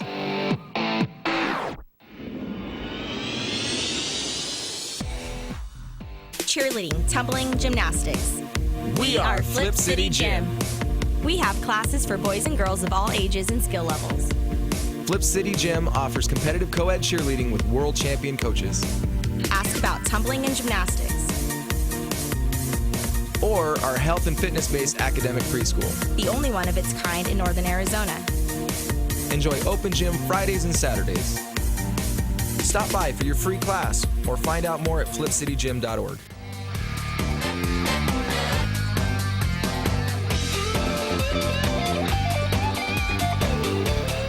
Meyer kicking off for the 6th time in the first half. He'll put it deep. This one is returnable at the 1. Coming to the near side, looking for the possible fake. No, he's going to find a way through the near side and get tackled about the 21-yard line. Looks like Colby Fanning will get credit for the special teams tackle, and they're going to start right at, it should be the 21-yard line. That's where the Zebras sitting. 3 timeouts once again. Last 2 passes by Green, and you wonder whether this gets into your head. Last 2 pass attempts, interceptions for the quarterback Green from Prescott.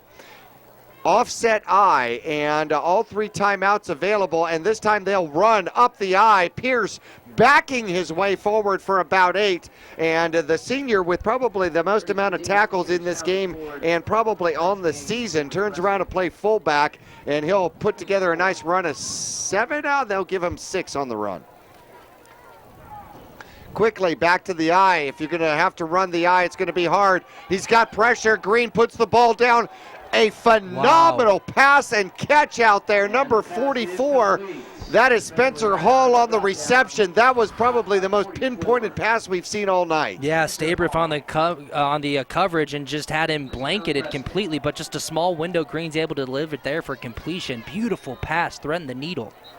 Indeed, and it looks like they're going to take a timeout on the field. We're going to take a quick break. 1:54 left on the scoreboard here. Mingus leading in the first half 27-6. Prescott trying to put together a 2-minute drill. We'll be back after this.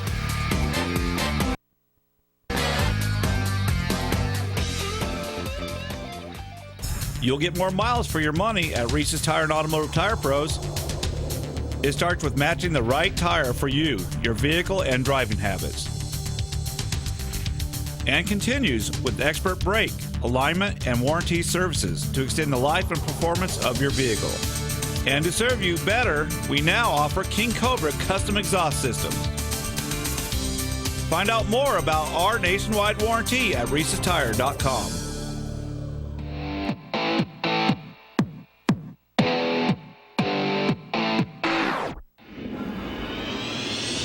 Back here at Mingus Union High School, 1st and 10. We got score updates for you. We'll get them right after this play. The dang it, I did it again. Prescott Badgers with the ball at their own 39-yard line. They will hand off. Pierce up the muddle. Muddle? What is the muddle? Holy gosh. Okay, 7 yards on the carry. They're going to get back to the line of scrimmage here quickly. They've got 2 timeouts left, but they're stopping the clock here real quickly, and it might be it is an equipment timeout. They're going to have to get somebody else in.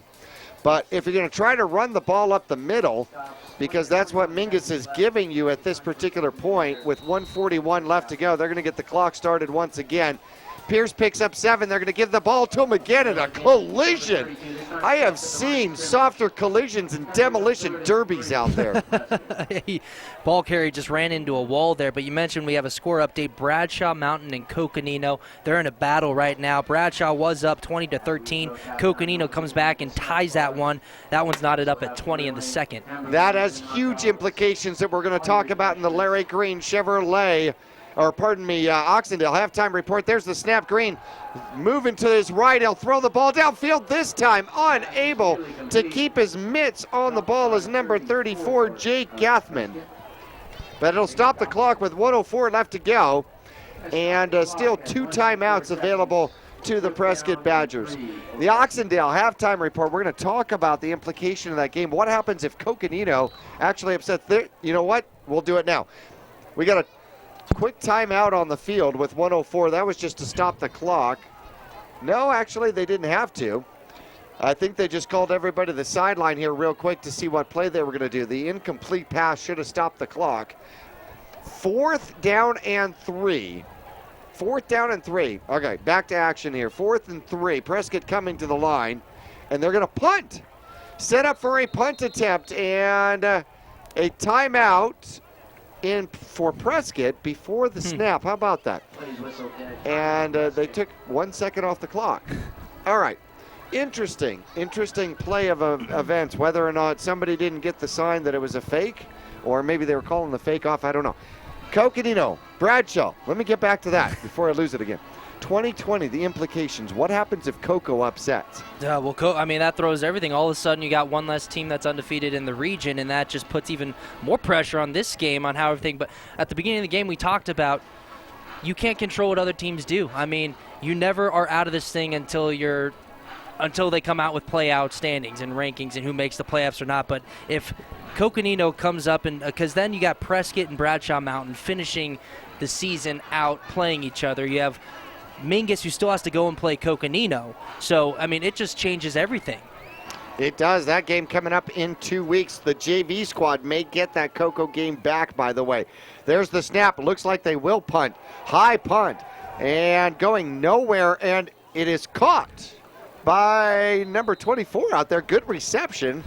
He's not going to let that thing bounce. So 56 seconds left, and Mingus will take over at their own 39-yard line.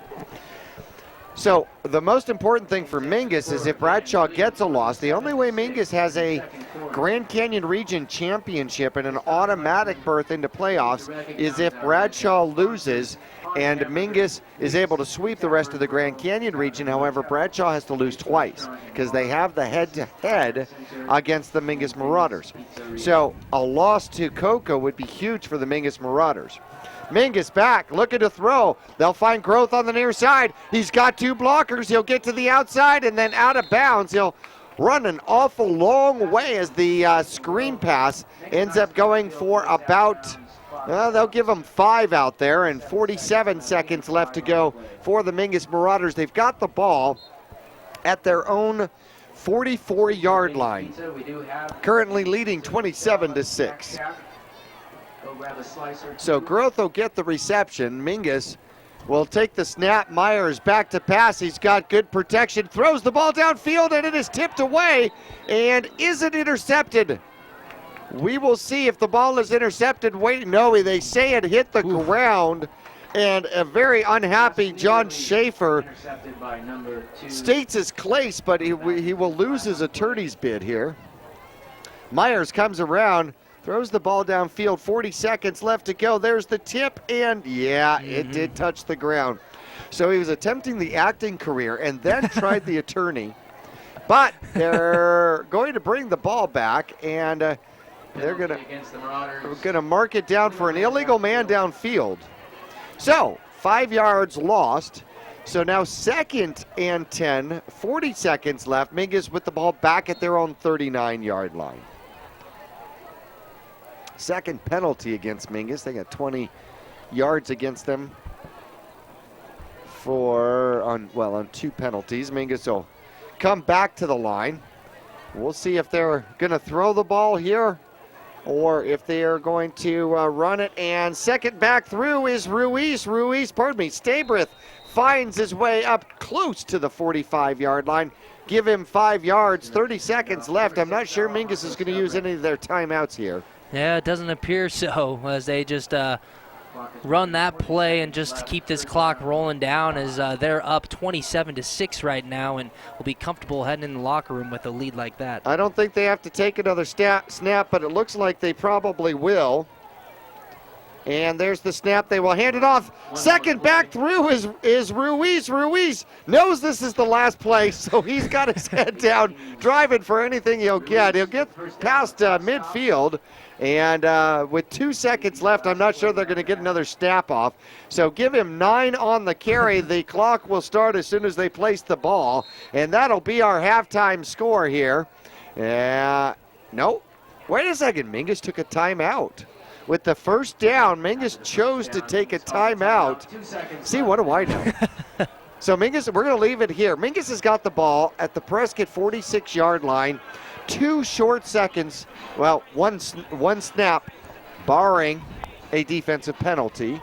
And looks like they pretty much have no choice but to either play for the penalty or get the ball chucked into the end zone somewhere, right? Yeah, we'll see what they end up doing there. I mean, we were kind of thinking they were going to run the clock out, and then you see Ruiz with his head down and those feet just chugging along there, and he was just continuing to run the ball hard here as the first half winds down. 2 seconds here, but yeah, they got that option to maybe go downfield. Maybe they're trying to set something up, get on Prescott's side of the 50-yard line where they are currently, and we'll see if they try a shot downfield here. Well, let's see.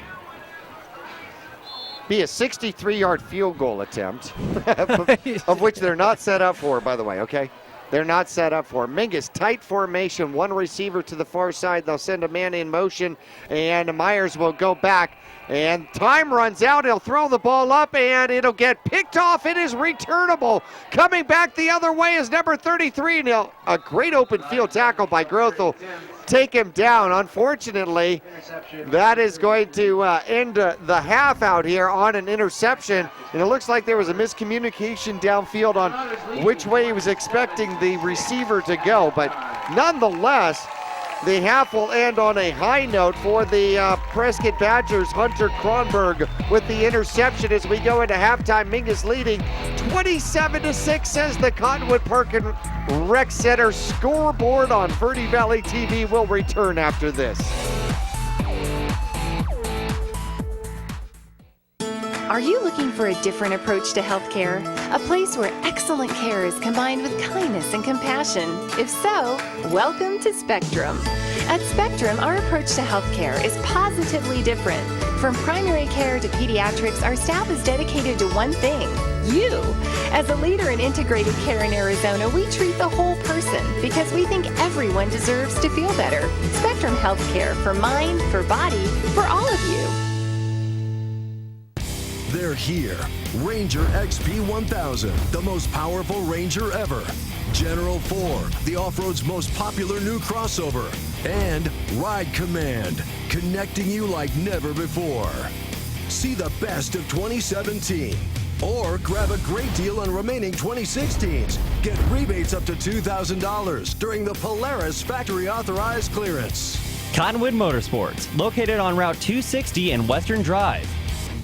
Cheerleading, tumbling, gymnastics. We are Flip City Gym. We have classes for boys and girls of all ages and skill levels. Flip City Gym offers competitive co-ed cheerleading with world champion coaches. Ask about tumbling and gymnastics.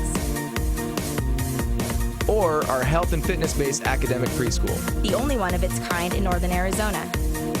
Enjoy open gym Fridays and Saturdays. Stop by for your free class or find out more at flipcitygym.org. Since 1993, Rice Accounting has been assisting Verde Valley residents with their tax returns. A proud part of the National Jackson Hewitt Tax Service, Rice Accounting can prepare all state and federal returns. They can file electronically or prepare paper returns. They're open year-round to assist you with personal and business taxes, quarterlies, payroll, and account services. Please come on in to Rice Accounting Jackson Hewitt Tax Service. We're open year-round for all of your taxing needs. Thank you. Welcome to the Halftime Report, brought to you by Oxendale Chrysler Dodge Jeep Ram, your dealer for the people, located on 89A in Cottonwood or online at mattsays.yes.com. Stick around for the first half recap, including Marauder highlights, scores, and stats. Now let's head back live to the press box for Jackie and Kyle.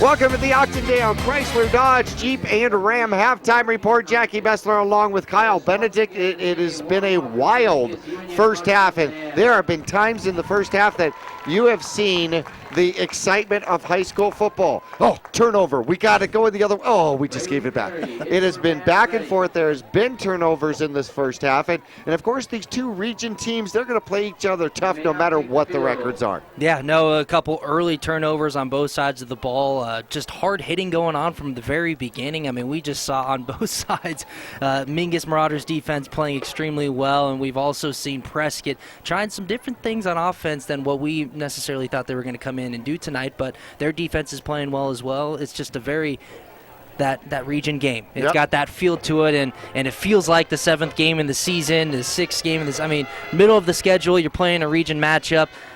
A lot on the line in this game, and you can tell out there on the field. Oh, no doubts about it. And we talked in the pregame report about how important this game is with both teams jockeying for position in the region.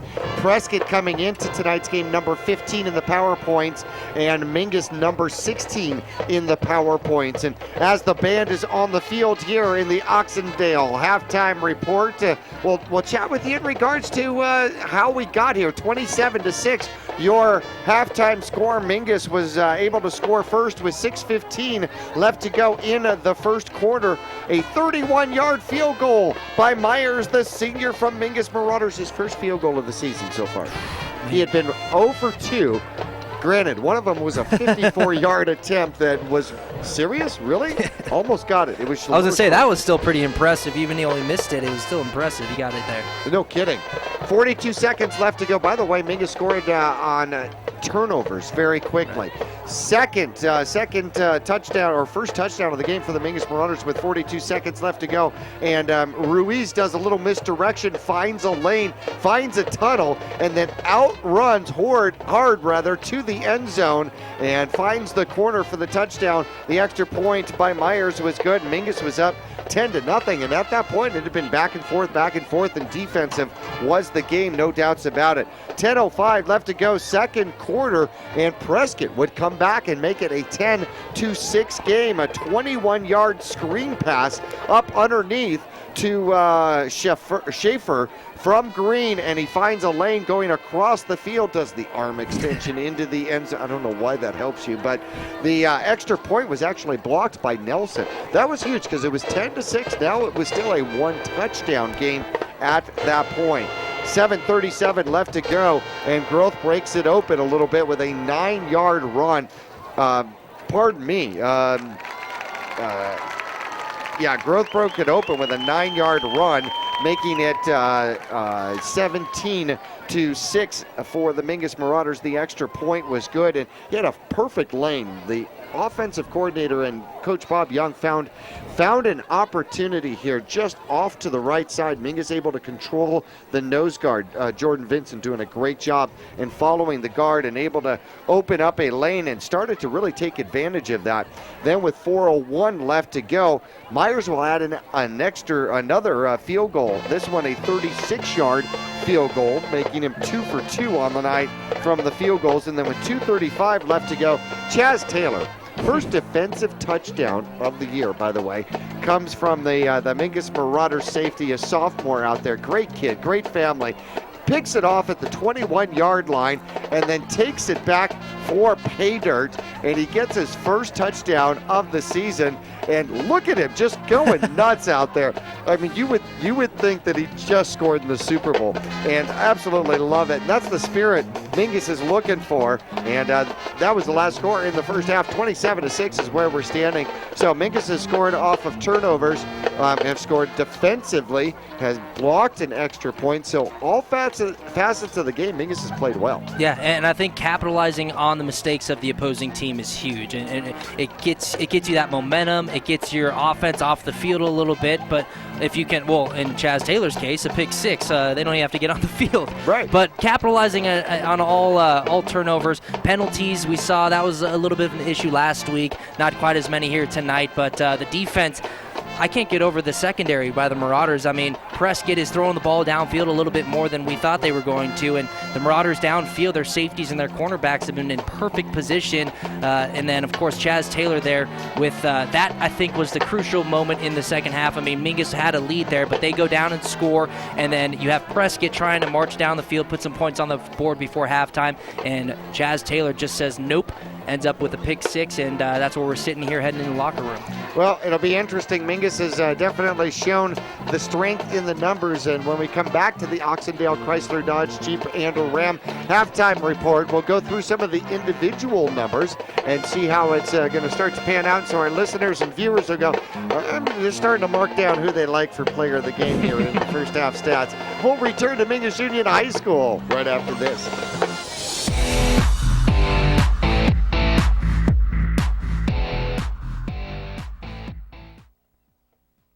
People mean. Being for the people is a simple idea. We believe everyone deserves to drive a nicer, newer car. That belief drives the entire team at Oxendale Chrysler Dodge Jeep Ram. To care more, to try harder, to work smarter. We're dedicated to helping you find or fix the perfect car for your life and budget. Whatever is keeping you from driving the car you want, we guarantee we'll try our best to help you. We're Oxendale Chrysler Dodge Jeep Ram, and we're a dealer for the people. Visit us at our store in Cottonwood or see all our deals at mattsays.yes.com.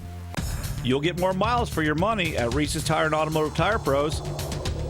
It starts with matching the right tire for you, your vehicle, and driving habits. And continues with expert brake, alignment, and warranty services to extend the life and performance of your vehicle. And to serve you better, we now offer King Cobra custom exhaust systems. Find out more about our nationwide warranty at reesestire.com.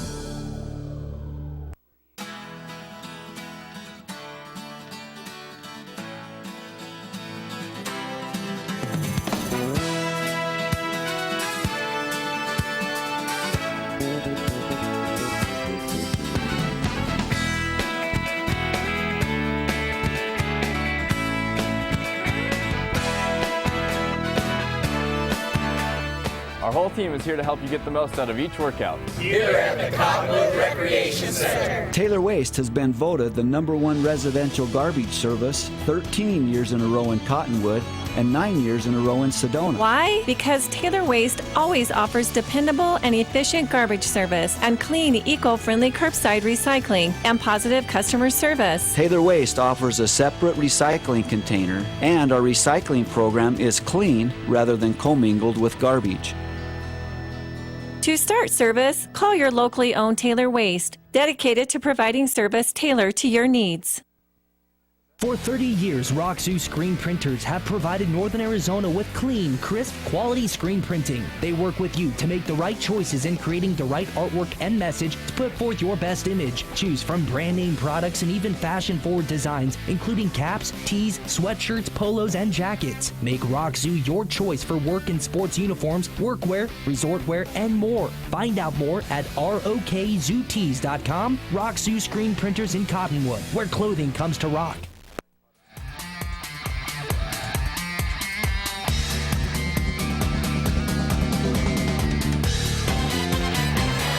Welcome back to the cave out here. The Mingus Marauders leading at halftime 27-6 over the visiting Prescott Badgers. And before we get into individual stats for the first half, boy, we got some interesting games, and how they're playing out is quite fascinating. Yeah, so Sunrise Mountain taking on Cactus. They've extended their lead 38-7. Whoops. Bradshaw Mountain and Coconino. Now this is a really close game. Coconino actually went ahead 26-20 over Bradshaw Mountain, so that's a very close game there. And then you have Flagstaff taking on Lee Williams. Flagstaff 19, Lee Williams 7.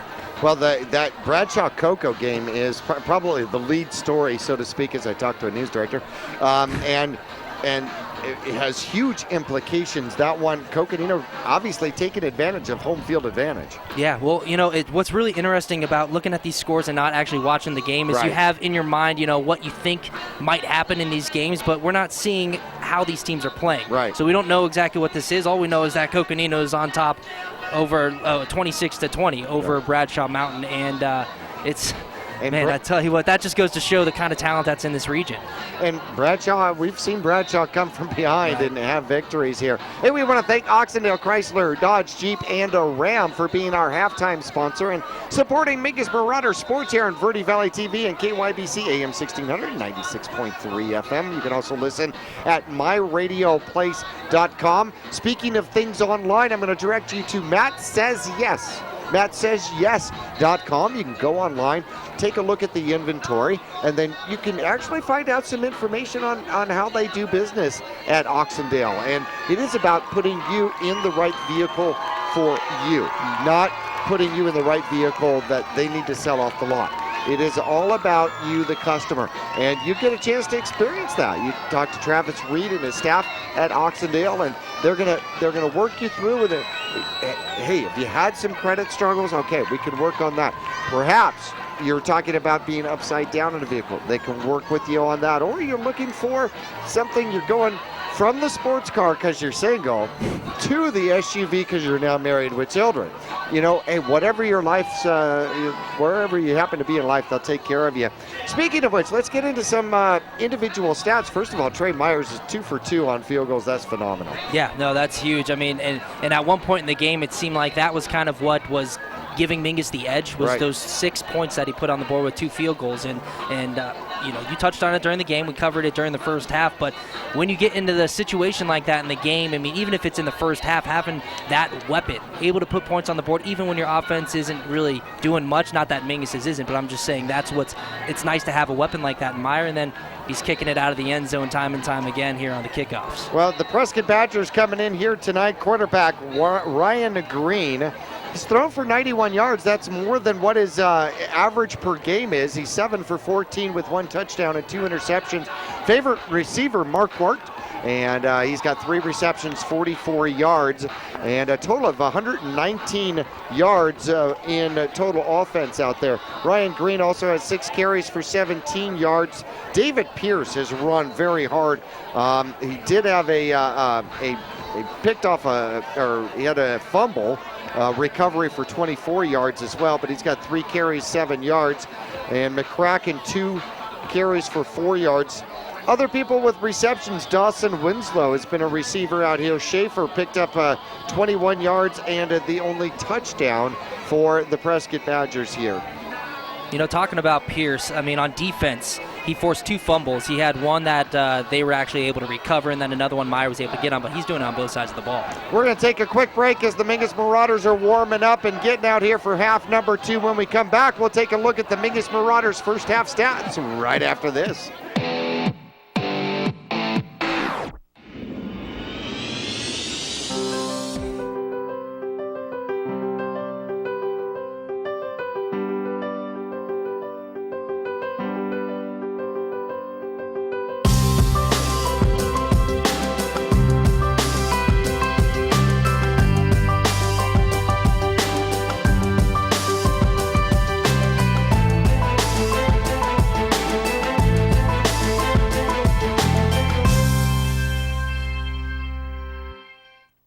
Are you looking for a different approach to healthcare?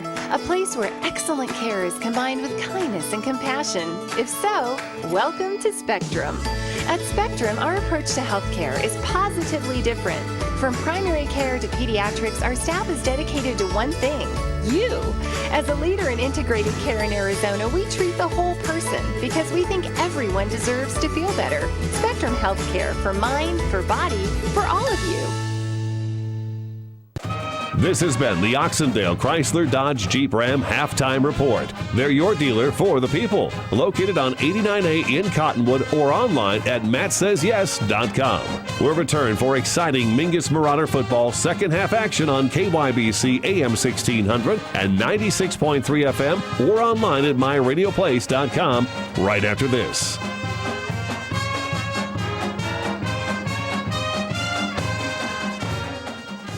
People always ask us, what does being a dealer for the people mean? Being for the people is a simple idea. We believe everyone deserves to drive a nicer, newer car. That belief drives the entire team at Oxydale Chrysler Dodge Jeep Ram to care more, to try harder, to work smarter. We're dedicated to helping you find or fix the perfect car for your life and budget. Whatever is keeping you from driving the car you want, we guarantee we'll try our best to help you. We're Oxydale Chrysler Dodge Jeep Ram, and we're a dealer for the people. Visit us at our store in Cottonwood or see all our deals at mattsays.yes.com.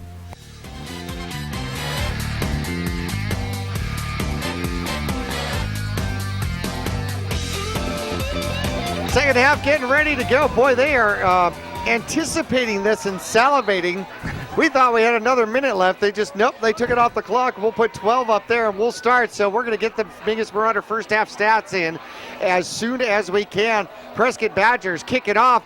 Line drive kick, and it is caught at the ankles, brought to the right-hand side. Cutting the ball back is Nelson, and Nelson will get wrapped up by number 40 right at about the 26-yard line. That'll give us a chance to talk about Trey Meyer. In the first half, he was 3 for 7, 55 yards, and had one interception, no touchdowns in the first half. On the ground, he had 4 carries, -1 yards. Juan Ruiz, 4 carries, 92 yards, and a touchdown. Jason Groth got the most touches from the ground, 10 carries, 76 yards. Stabrith had 2 carries for 12 yards. Stabrith also had a 22-yard reception out there for the Mingus Marauders. And here we go, second half action. Mingus will run it and take it up toward the middle. Groth with the ball, and he'll scamper forward for about 5. That's been his average. It's been his, remember Sesame Street? The number of the day and the letter of the day? Yeah. Okay, the number of the day, his number of the day is first down carries 5. Hey, if you're finishing the game with an average of 5 yards a carry, he'll take that every single game. Mingus with the ball, and coming to the near side on the keeper this time is going to be Myers. Can't hand it off all the time. He'll pick up 2, bringing up 3rd and 2 just underway here in the second half. Mingus with the ball at their own 33. I want to thank a couple of our sponsors. John Graves Propane, common folks giving uncommon service. Spectrum Healthcare, for mind, for body, for all of you. And the Cottonwood Rec Center. Don't make it a workout, make it a lifestyle. Mingus, 2 receivers to the far side, 1 man in motion, and Myers looks to hand the ball off. I don't think he liked what was happening and just had to dive forward, and that's going to bring up 4th down. That looked like a broken play, Kyle. Yeah, it really did, and when you have a broken play like that, it's really important it's easy to kind of lose yourself in what's going to happen there, but Meyer, they don't get a first down. They bring up 4th down here, but he protects the ball. That's key. Myers, quick snap, high punt. It'll come down at about the 30, and it's fielded, dropped, and he'll pick it back up and try the right-hand side. He'll get corralled at the 40-yard line, and Mingus will bring the defense out on the field. So Prescott forces a 3-and-out from Mingus on the first drive of the second half. If you are just joining us, Mingus leading 27-6 here. Mingus with 3 rushing touchdowns and 2 field goals by Myers out there. And the Mingus Marauders will turn it over. They had 55 yards of passing in the first half and 180 yards of rushing in the first half, so 235 yards from the line of scrimmage for Mingus in the first half. Here come the Badgers. They'll go back to power football, second back with the ball, and Pierce is fighting his way, and he will slap a would-be tackler on the head. I think that was a playful notion or a good job to Nelson, because Nelson did not look mad about it. So a gain of 1 out there for Pierce. Give a lot of credit to the Prescott defense there, stopping Mingus, their offense, forcing a 4-and-out to open up the second half. Second back through, this time McCracken. McCracken finds a crack on the right-hand side. He's got a first down and more down to the Mingus Marauder 41-yard line. And so he will pick up 9 for the first down, give him another 8, so 17 yards. And that, I think, is the best run from the line of scrimmage for the visiting squad from Prescott so far this game. Yeah, I think you're right. McCracken coming into tonight with 128 rushing yards. And a quick pass slant, almost picked off. Mingus read it well. And going for The home run out there was Colby Fanning. He saw that slant coming and went into a dead sprint at the ball. He did. It was very similar to in the first half where he was able to disrupt the pass on a quick slant again, and this one was a little, he kind of let his receiver a little bit too much, but Fanning in great position to bat that down. Back to the eye, second back through. McCracken not finding success on this one. And tackling, let's see, getting the tackle is going to be Nelson. Nelson did that as if it was his responsibility on the last one. The McCracken gained all the yardage. So he took 4 back away. So McCracken loses 4, bringing up a 3rd and 13. Actually, they'll say 3. And a timeout on the field becomes an important play for Prescott, down 27-6 with 8:58 left to go, third quarter. We'll be back right after this.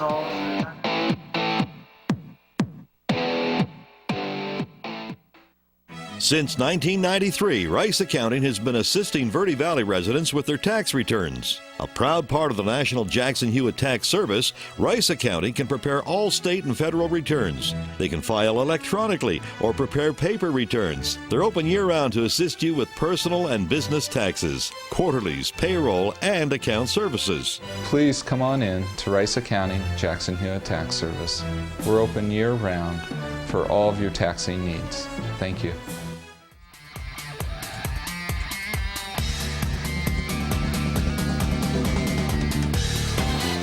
Your timing is perfect. Rejoining us for a 3rd and 13. Prescott going to a spread. Green looking to throw. Comes to the near receiver. It is caught. Tackled very quickly. Winslow wanted that ball a little bit quicker as his counterpart, number 7, Kelly, comes up to make the tackle, bringing up a 4th and a 14, so they'll lose 1 yard on the reception out there. Nice open field tackle by Kelly there. I mean, he was the only one within 10 yards of the receiver, and if he misses that ball, that's probably a first down and maybe a little bit more, but Kelly flying down to the ball and making the tackle there, saving a big gain. Mingus has gone after every punt so far. Punter will take the punt and kick it from the 45-yard line. Fair catch called for out there from Mingus. And looks like Taylor will get the fair catch and set his squad up at about the 12-yard line. That is a tough place. Do you let it go over your head and hope that it bounces into the end zone? You know, 12 yards is hard. Normally they say right at about the 5-yard line. If it's over your head, you got to let it go. Yeah, or you put your heels, say, at the 5 or the 10-yard line, and then if you have to back up just even a step, that's almost your indication to just kind of let it go. But he decides to call for the fair catch and makes the catch, and Mingus has the ball. Prescott got that punt off clean, the least contested of all of them, and a darting up through the middle. Boy, he was shot out of a Mingus Marauder cannon. And it looks like Ruiz picks up the first down and 20 yards on the carry. Give him 21, and they did it in about, 1.6 seconds? Well, that's what happens when your offensive line has a huge hole for you. You're untouched, and you just fly through there. Man, he was expecting contact and didn't get it. Run up the middle again. The Mingus Marauders quickly back to the ball. And with the carry once again is Ruiz. It looks like he's going to be the workhorse of choice here in this particular drive. He'll pick up another 9. Back-to-back big runs for Ruiz in the offensive line. Ruiz almost getting back-to-back first down, sets up a 2nd and short. Here come the Marauders again. Handoff, no, misdirection. Stabrith had a blocker up through the middle. He's got a first down and more into Prescott territory down to the 40. And the misdirection works exceptionally well. Another 21-yard gain out there. And I was looking down, taking a look at Ruiz, noticing that he's got 6 carries, 122 yards, broke the century mark here for this particular game. And meanwhile, Stabrith is rumbling and stumbling. A very similar play to Ruiz, who had that 60-plus yard touchdown, but they go to Stabrith, who has another nice big gain. 2 backs in the backfield, different direction for Mingus, and right off the edges, Groth says, I got to get me some, and he'll pick up 11 more. And Mingus, the offensive line is just dominated in this drive. Yeah, they really are. They've been downfield a couple times after the running back kind of goes through past their hips. They continue to move to that second level. And Mingus right now picking up, right? They actually 4 and out on their first drive here, but they're just that same intensity that they closed the first half with here. Just inside the 30-yard line of the Prescott Badgers are the Mingus Marauders with another 1st and 10 handoff. Ruiz following blockers all the way down the field. Finally, I think he tripped over the back of one of them, and he gets the ball down to the 15-yard line. So Mingus picking up huge chunks of real estate, and Yavapai County's taking notice. They're going to start charging property tax. He wasn't touched until 10 yards downfield. He wasn't.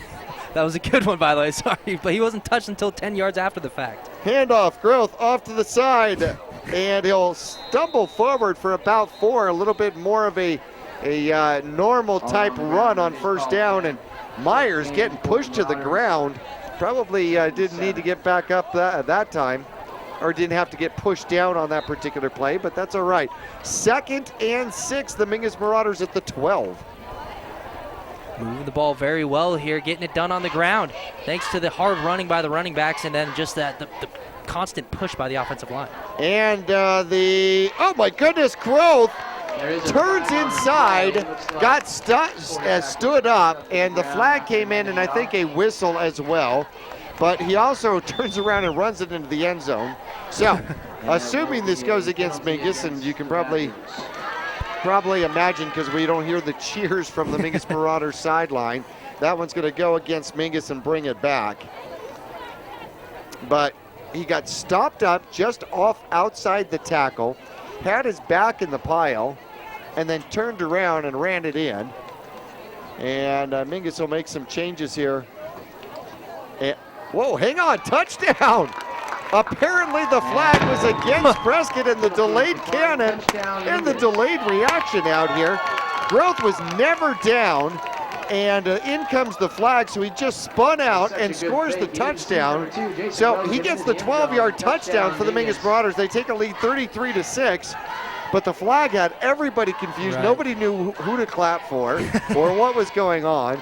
5:57 left to go, and Growth gets over the century mark in this game as Myers sets up for another extra point attempt, which is up, good, and deep into the black of night, which we have learned you can see clouds in the middle of the night. We did that in the pregame. We'll be back at Mingus Union High School after this.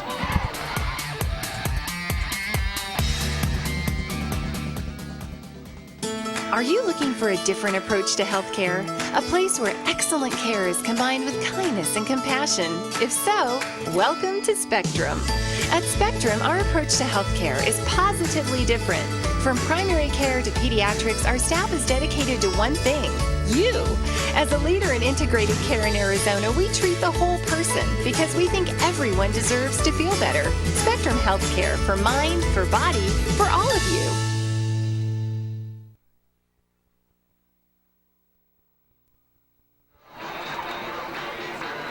Well, Mingus scores a touchdown. Everybody seemed to stop except the guy with the ball, Jason Growth, and he just bounces out. And now we get the foul. It was a personal foul against Prescott, and it was on the play. So everybody saw the flag, and I think it was actually on the touchdown, not on that one. That appeared as though the holder, Chaz Taylor, got run over. I don't think that was intentional. So it could have been that, or it could have been on the previous play. Either way, Mingus is kicking off from the Prescott 45-yard line, and Meyer has a chance of putting this through the uprights. And he'll power it. It's deep, and it is. Wouldn't it have been good? It's through the back of the end zone. I'm not sure if that went through the upright. He had enough. I think it might have been wide right, but I'm not sure.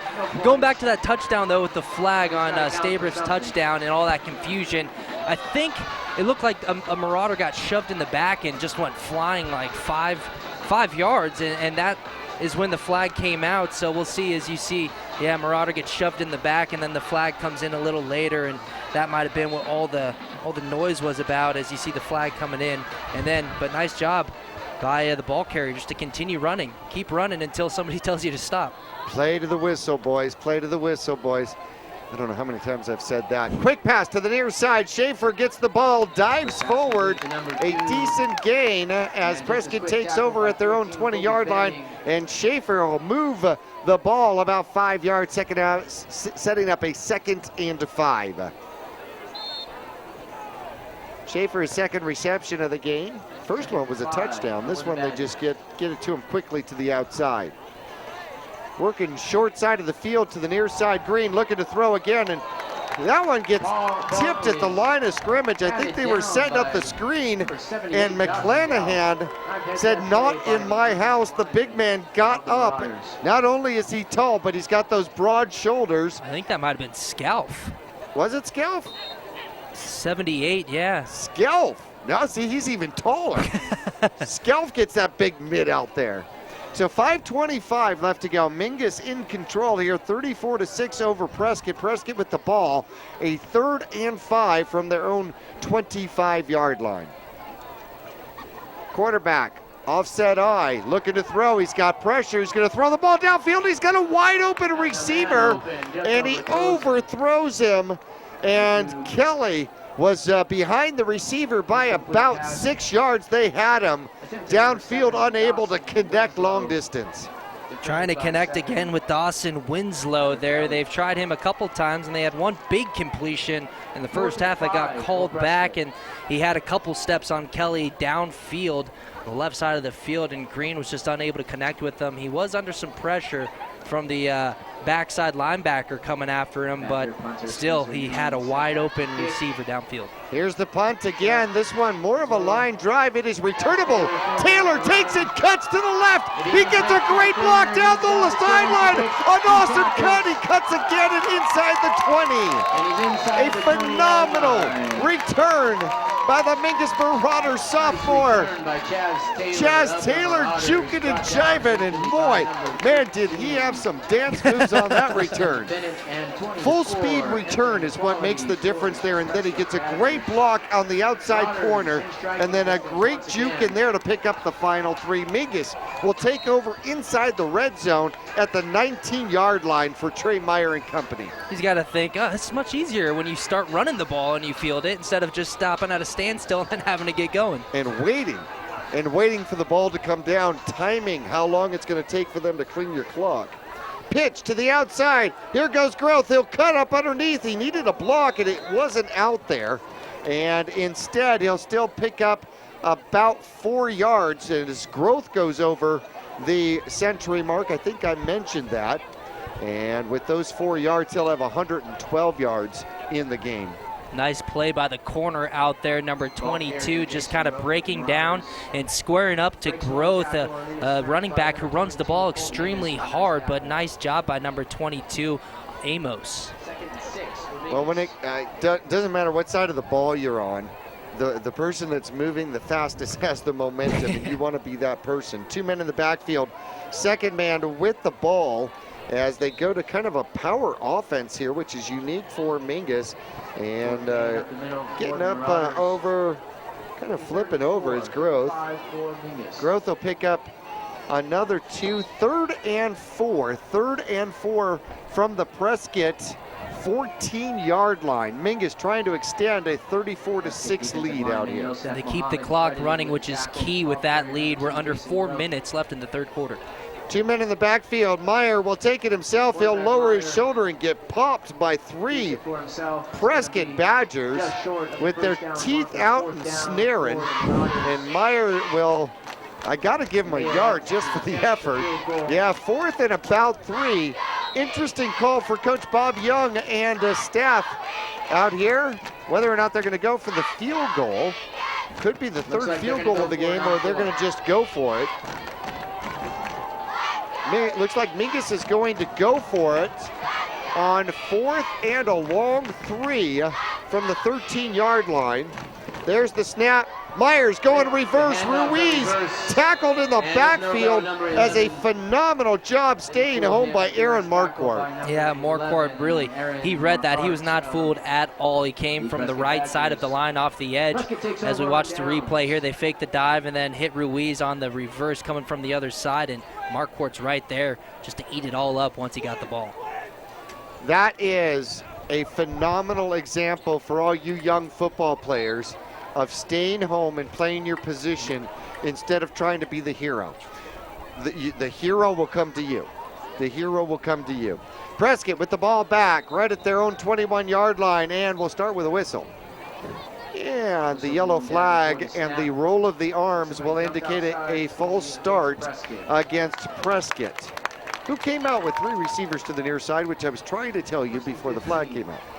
Quite a few false starts here for Prescott, and a couple on Mingus this game, but this one's going to back Prescott up, and for an offense that's trying to put points on the board quickly here, as we're at about 3 minutes left to go here in the third quarter. Those penalties do the opposite of helping you here.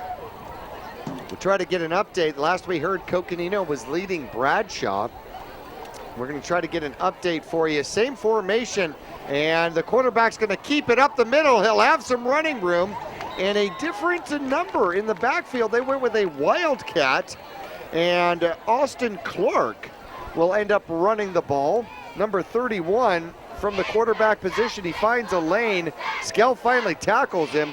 More of a dance move. He'll pick up 5. 31, Austin Clark. Second down, quarterback throws. Slant attempted, and behind the intended receiver, Winslow. Trying to go to Winslow again. Now, they've been trying to throw the ball quite a bit here, and it's really, you can't blame them here with being down 34-6, but just all game they've been going in the air, and this is a team, as we talked about in pregame, over 1,800 yards rushing, just 475 yards passing, and they have quite a few, 3 different guys. You have Ryan Green, who is the quarterback, of course, but he also can run the ball extremely well, and then he has 2 or 3 other options back there. Trips to the near side. It's going to be a running play again. And running the ball again is Clark. He'll have enough for the first down to move the chains, give him 6 on the carry. And a first down for Prescott. The ball at their own 34-yard line. Getting up, coming off the field is McClanahan. He was a little slow to get up off the turf out there. Hurry up offense, if you will. I think it's going to be 2-minute drill from pretty much here on out. Quarterback with the ball, throws it short. He spins to the outside, gets decent yardage and out of bounds.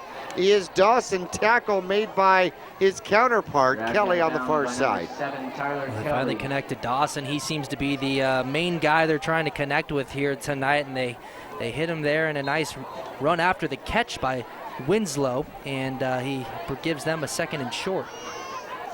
8 yards on the reception out there. Quick handoff. Pierce breaking through with a passion.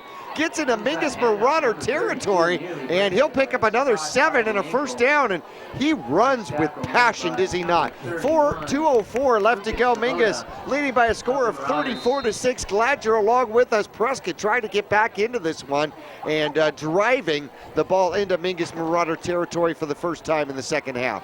Green back to throw. He'll throw real quickly out there. Dawson with the pass, the reception. After a yard, he'll get contact and no more forward progress. So basically a reception of 1 yard. Tyler Kelly on the tackle out there, just prevent anything, any positive yardage once Dawson comes down with that one, and looks like they might give him maybe a yard.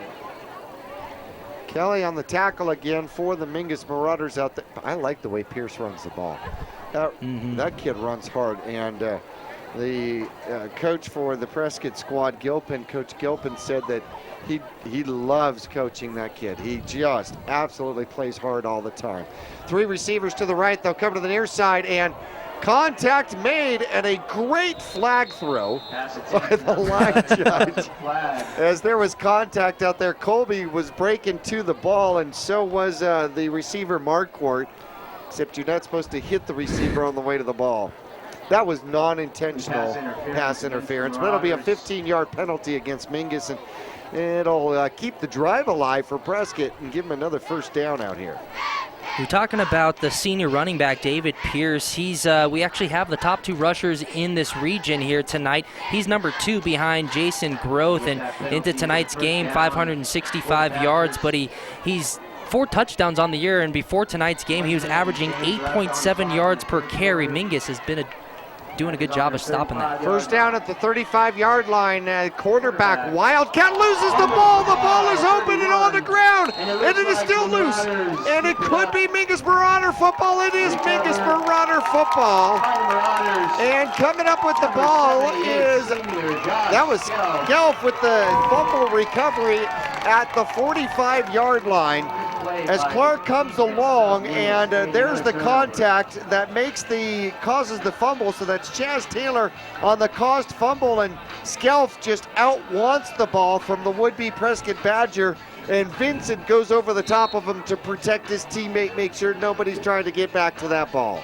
Well, Austin Clark was hit, and he was kind of going to the ground, and then you had 2 or 3 Marauders who came in and had their second and third hits on Clark, and he was just bouncing around too much that he fumbled it. Mingus with the ball. Flag comes out as the quarterback throws downfield. It's incomplete, kind of underthrown a little bit, but it's going to be against Mingus, so Mingus will back it up. They'll take that whole play and erase it from the history books, and instead it'll be a penalty. I wonder if, I'm not sure if Meyer saw that flag, but he decided to go downfield, and with the flag that backs him up, I mean, why not? But there's no way of telling if he knew that that flag was going to back him up. A hold against Mingus is going to back the ball up, and it was more of a deeper hold, and that is going to be a 5-yard deep hold, so it's a 15-yard penalty against the Mingus Marauders, who has, they've got 3 of that variety, 55 yards in penalties on 5 penalties here. So 1st and 30 with the ball at the 30-yard line. Actually, it'll be a 14-yard penalty. I'm sorry. 54 yards. Mingus trying to go misdirection, breaking away from a tackle, and then scampering forward, making something out of nothing. Great sportsmanship out there as Schaefer helps Ruiz back up. It'll go for a short gain of about 3. Juan Ruiz breaks it down. And that's going to keep the clock rolling. Now we're at about 20 seconds left in the third quarter as Ruiz with a hard run, a lot of ground he was trying to make up with that 14-yard penalty, and he does what he can, but keeps the clock running. That's what's key. Well, he got caught in the backfield by about 6 yards, made something out of nothing, and there goes a growth burst as he gets the first down and more down the sideline, past the 40 and past the 35. First down, Mingus. Another growth spurt. There we go. Another growth spurt for the Mingus Marauders senior. Man, just again, running through tackles he gets to that secondary because of the big hole on the right side of the line, but it looks like there is a flag on the play. And Growth gets up slow once again. Oh, a growth spurt denied. That has never happened with my son, by the way. Growth is going to look to come out. He's calling, looking for some help to come out. And I'm hoping, because he's stretching, that might be a cramp. Now let's see if the foul goes against Prescott. If the play stands, it would be a 31-yard run. We're going to see where they're going to put the ball. Umpire's got the ball at the Prescott 34-yard line, and then we're going to add 15.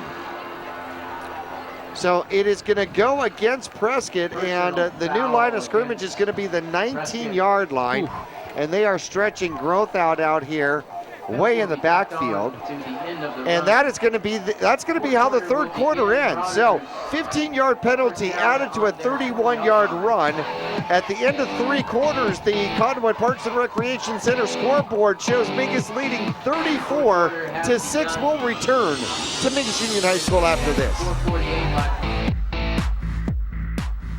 Respected locally, trusted nationally. The Ledbetter Law Firm in Cottonwood has a professional team ready to help with personal injury, corporate law, and real estate. Licensed in multiple states, federal and tribal courts, the Ledbetter Law Firm is experienced in healthcare law, education law, and liquor licenses. Selected by lawyers and judges as one of Arizona's finest law firms, the Ledbetter Law Firm on Main Street in Old Town Cottonwood, online at ledbetterlawaz.com. Cheerleading, tumbling, gymnastics. We are Flip City Gym. We have classes for boys and girls of all ages and skill levels. Flip City Gym offers competitive co-ed cheerleading with world champion coaches. Ask about tumbling and gymnastics. Or our health and fitness-based academic preschool. The only one of its kind in northern Arizona. Enjoy open gym Fridays and Saturdays. Stop by for your free class or find out more at flipcitygym.org.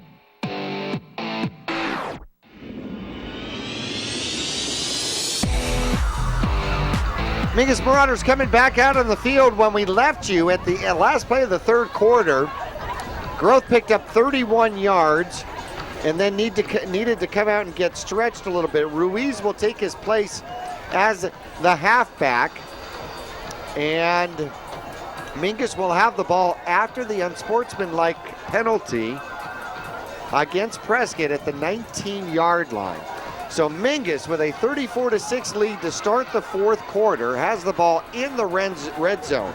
Two receivers to the far side. Kelly on the move. Ruiz bounces to the outside. He'll get inside of the 10-yard line and down to about the 7. So he'll pick up 11 yards and get the first down, and it'll be first and goal for the Mingus Marauders from, we'll call it the 8. Man, well, Ruiz having a great night. That's his 10th carry tonight, and for 11 yards, that's going to put him at 143 yards on the ground. And if you're looking at growth after that long rush to end the third quarter, 17 carries for 145 yards. That's 620 yards on the season. Back on pace for a 1,000-yard rushing season, actually over pace. Man in motion for the Mingus Marauders, and they're going to try that right tunnel again. And, whoa, completely fooled me on that as the fake got tackled at the 7-yard line. Thank you, the cannon got fooled as Myers with the keeper onto the near side. That's why we watch these games on Verde Valley TV. The option fools, most importantly, the announcer, and Meyer able to split two defenders for his first rushing touchdown of the game. 8 yards and the touchdown are the Mingus Marauders. The hold by Taylor, the kick by Myers goes deep into the night and is good. Mingus has taken a lead of 41-6 over the visiting Prescott Badgers. Just underway in the fourth quarter, 11-20. We'll be back for kickoff right after this.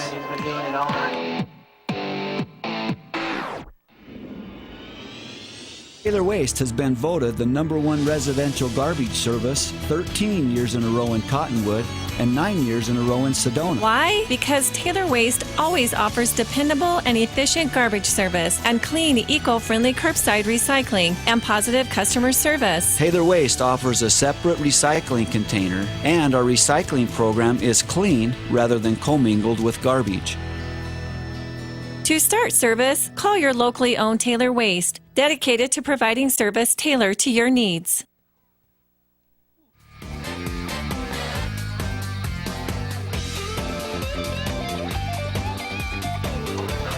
Back here at Mingus Union High School, the Marauders, a 41-6 lead as Myers will kick off. Again, for Mingus, he'll boot it. It's deep. Will it make it into the end zone? No. It is returnable by the Prescott Badgers. They'll try the right-hand side. And McQuality gets caught at about the 15-yard line. Good coverage by the Mingus Marauders. Now, this game's going our way. However, Coco, who had a lead on Bradshaw, seems to have given it up. Yeah, now Bradshaw leading 34-26 over Coconino. At one point, Coconino was leading 26-20, but Bradshaw scores a couple times and get 34 on the board. Sunrise Mountain extending that lead. 44 over Cactus is 7, so Sunrise Mountain putting a hurting on Cactus right now. 58 yards on the ground rushing for the Prescott Badgers. A pitch to the outside, and that'll be a decent first down play for about 8 on the outside, and running the ball is Pierce. And you don't even need to see his number, just watch the way he runs, and he'll pick up 6 to get his squad past their own red zone. Yeah, Pierce runs the ball extremely hard. He's listed as 5'11", 190 pounds, and he runs the ball so hard and so low. Pass attempt as Winslow finds his way behind the defense, and it is a race as Kelly will bring him down at the 30-yard line. And the little juke to the inside showing the slant, and Mingus bid on it. And all of a sudden he turned around and went deep and got behind the defense of the Mingus Marauders. He had 2 men to beat, and Kelly catches him from behind. They mark him at the 29-yard line. And so that'll be a fantastic pass play that'll be the longest pass play of the game. That'll put Green over 100 passing yards in the game. Running the ball as they kind of go back to that wildcat is Clark, and he'll slither through the left side for about 6 yards. And the Prescott Badgers dangerously close to the Mingus Marauder red zone. The ball at the 24-yard line, 2nd and 5. Well, Cactus Shadows taking on Marcos Deniza. That one's all knotted up at 21 right now. Looking to throw is Green. He'll throw it up, looking for the inside route. Coverage on the outside as it falls incomplete out there as they try Winslow again from the opposite side. Well, you see a little sense of urgency here by the Prescott Badgers. They have that huge gain on the completion to Dawson Wilson, finally connecting with him for a large gain, and that's what they need right now. They need to pick up a lot of yardage quickly, and we're seeing that urgency with Prescott. Looking to get the ball in the air again. It's picked off, and it could go all the way. The receiver catches him from behind as Stabrith cuts that ball off, and an interception ends the drive for the Prescott Badgers. Mingus will take over at the 30-yard line. If the receiver doesn't catch him, Stabrith goes all the way, and that becomes the 2nd pick 6 of the game. Oh yeah, I don't think there's any doubt about it, but Green just didn't see him at all. He was going for number 11, Mark Court again, and he was just sitting right underneath there. Actually, looks like quite a few yards in front of the receiver, and he just kind of snuck up underneath and picked that one off easily and thought he was going to go all the way back for a touchdown, but he was caught from behind by Mike Court. Dawson has got 6 receptions for 69 yards. He's got 57 receiving yards in the second half. Mingus will take over. 9:45 left to go in the game. That should be a motion penalty. It is. They'll run the ball. However, they should have blew that one dead. I would assume that was a dead ball foul with both wings moving at the same time. You can't fly that way. You can't run an offense that way. You can't have both wings flapping at the same time, right? No, it does not work that way. Or maybe you can fly that way. I don't know. It looks like Chaz Taylor is under center for the Marauders right now. So the sophomore, with a pick 6 in the game, will take over at the captain position, if you will. Cadence will be different out there for the Mingus Marauders. He has 1 man in motion. It'll be pitched to the near side.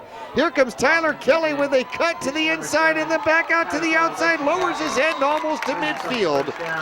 So the Mingus Marauder Jr. will pick up 19 with his first run of the game. Yeah, nice hard run there. He got a block on the outside by his receiver. He was able to get thin and sneak past it. Actually, it was looks like somebody trying to get a number on that, number 16, I believe so, but he's able to pick up quite a few yards, drawing some contact there at the end and continuing to run the ball hard. Here are the Marauders, and it keeps the clock rolling right at 9 minutes left to go in the fourth quarter. Mingus has the 41-6 lead. 20 yards as they mark the ball right at the 50-yard line. There's the snap, reverse coming the opposite direction. Nelson will get into Prescott territory by a matter of inches. Give him 1 on the carry. Ball carrier 16, Alex Nelson, tackle for a no gain. Nelson has got 87 yards 34, Jake on the season, 10 carries, so a great average. That 1 yard run slightly below his 8.7 yards per carry average. Pollock splits to the far side. Chaz Taylor goes over center. Mingus keeping their offensive line together. First back through is Sabota. Sabota finds a seam to the right side. The left side, pardon me, he'll scamper for a first down and more. Give him 18 on the carry, and Mingus is moving the ball out there. Offensive line for Mingus has just been phenomenal tonight. Yeah, all night long. In this second half, I mean, just the stamina they've had. I mean, they've just completely dominated the defensive line there by the Prescott Badgers, just getting pushes, moving to that second level and creating huge holes and opportunities for the running backs of the Marauders. And there's multiple running backs that have been getting it done here in the second half. Here come the Marauders. There is the snap, one man in motion, and they'll give it to Sabota again. He'll get caught from behind by Pierce, but he'll lean and lay forward and pick up another 5 on the carry. Mingus Marauder offensive line needs some love out there, I swear. Trevor Galloway has just been a trooper all game long, playing left tackle out here. Jordan Taylor, the left guard. Jordan Vincent, one of the strongest guys in the Grand Canyon region, playing center for the Mingus Marauders. Charles Hardy, he don't say much, but he surely does it all with what his play is on the field. There's the snap. Mingus will run it for a first down and more. Scattering inside the 15-yard line, and Mingus will pick up another first down. Sabota with the run again, as he'll pick up another 12 on the run, and he's going for average out here today. Mingus with some other newer players running the ball out there will have first down and 10 from the Prescott 14-yard line. Can't leave out number 73, Carter Scott, the right tackle for the Mingus Marauders, also having a phenomenal game. First back through is Sabota this time. No, it is not. Great keeper out there as Chaz Taylor wanders around, sets Sabota up to take the hit, and then we'll try the left side on the option, keep it himself. The defensive end and the announcer completely fooled, and that will bring up that'll be first and goal from about the 2-yard line.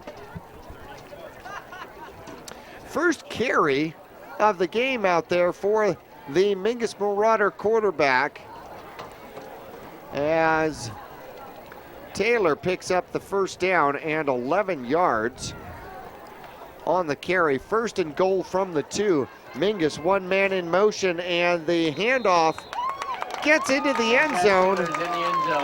And Chaz Taylor finds himself with a multiple touchdown game, as he'll keep it himself and wander into the end zone. He'll come back to hold, and he's got 12 points on the game. The delayed cannon. 6:07 left to go. Mingus takes a 47-6 lead. When he crossed the goal line there and was standing in the end zone, the offensive line was about 5 yards into the end zone. That was the kind of push that they're getting right now in the second half. Snap down, hold down. Kick is up and good, and perfection continues for Myers in the PAT category. 48-6, Mingus up over Prescott by 42, and looking to keep their playoff hopes in line as they start to move forward, as the fight song for Mingus will take us into commercial break. We'll be back after this.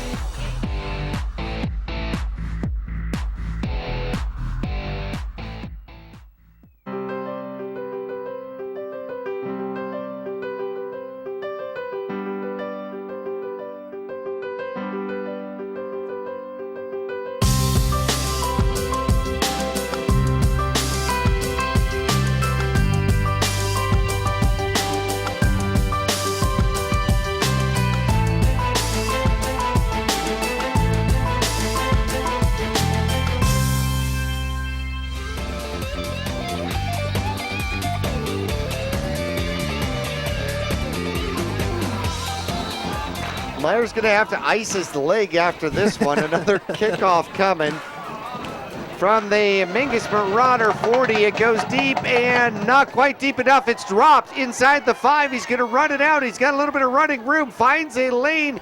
It closes up quickly, and he'll get just past the 20. And so Winslow gets his team and squad at least away from the end zone, and they'll start at the 21-yard line. Prescott has got to be concerned with this. With this loss, that will be their first loss in the section. However, they still have to play Bradshaw later on And the update between Bradshaw and Coco is absolutely huge. Yeah, so right now Bradshaw leading 34-32. Oh my, they caught up. Coconino down by 2 right now. Long pass downfield, broken up by Kelly, and a flag thrown.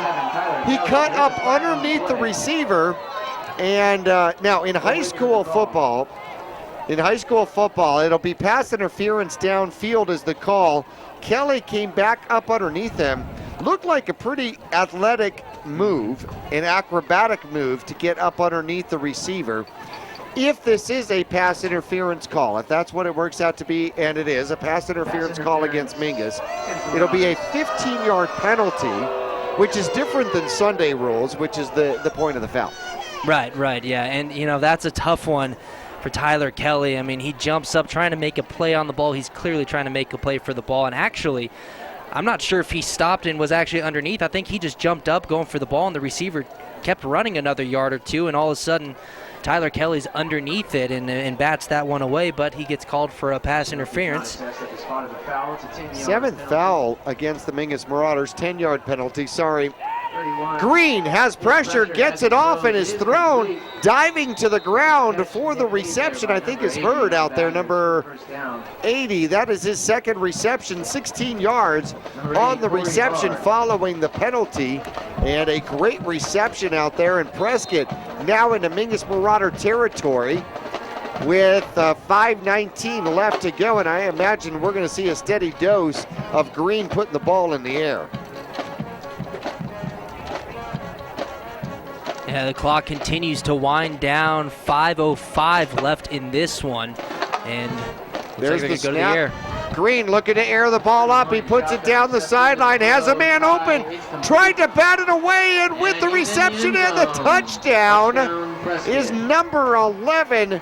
And it looks like Marquardt finally gets his receiving touchdown of the game, a 49-yard bomb to the senior to senior, as he found himself in the zone, and Mingus tried to come across and tip the ball away without touching anybody, and he will get into the end zone for the touchdown.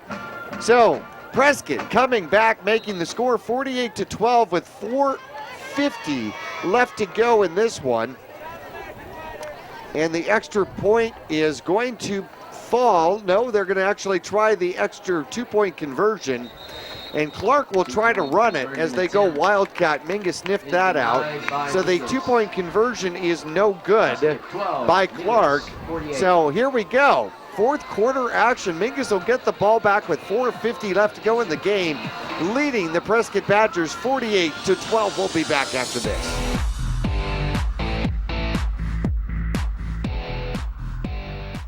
Respected locally, trusted nationally.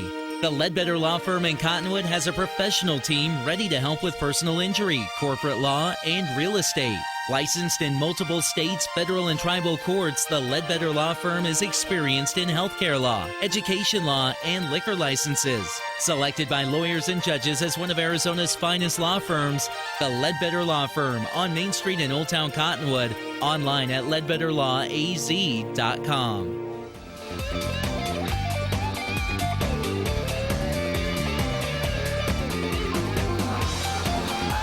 Back here at Mingus Union High School, Mingus will get the kickoff return out here.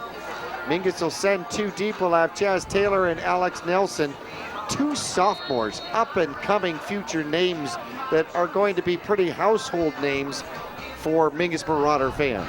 Yeah, it's just great to see the success and just the time that they're getting. And really, with the lead that you get like this, I mean, you have, of course, an early lead and had halftime, and Mingus had that lead that came out and kept that momentum going. And so now they're able to get some other guys in there, give some of their starters a little rest, which is nice. Onside kick, that surprises nobody, including the Mingus Marauders, in a great hands out there for Mingus is Jordan Huey.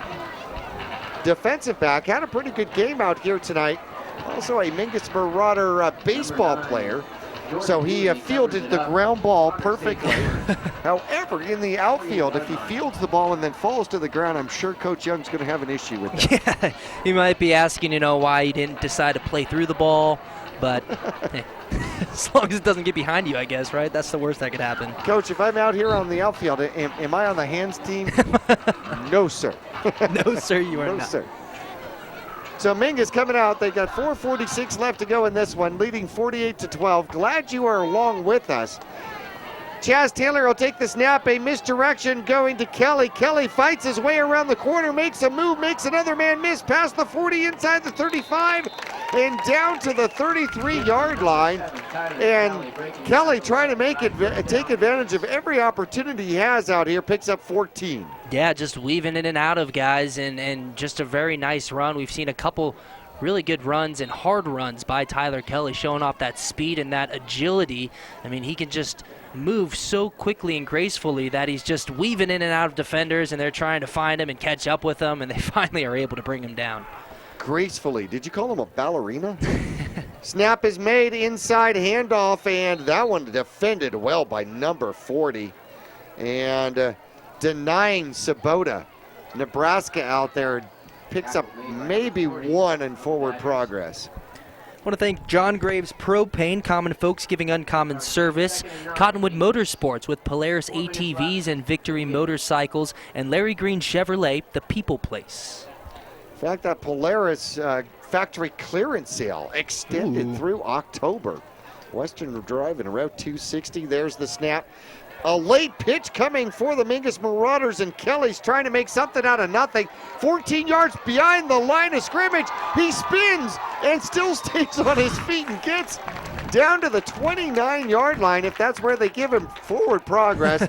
The pitch took him back 7 yards, and then he went back another 5 or 6 yards after that. The pitch, not a good job. He goes back into his own territory, back to the 50-yard line, and then runs forward 20 yards for a gain of 2.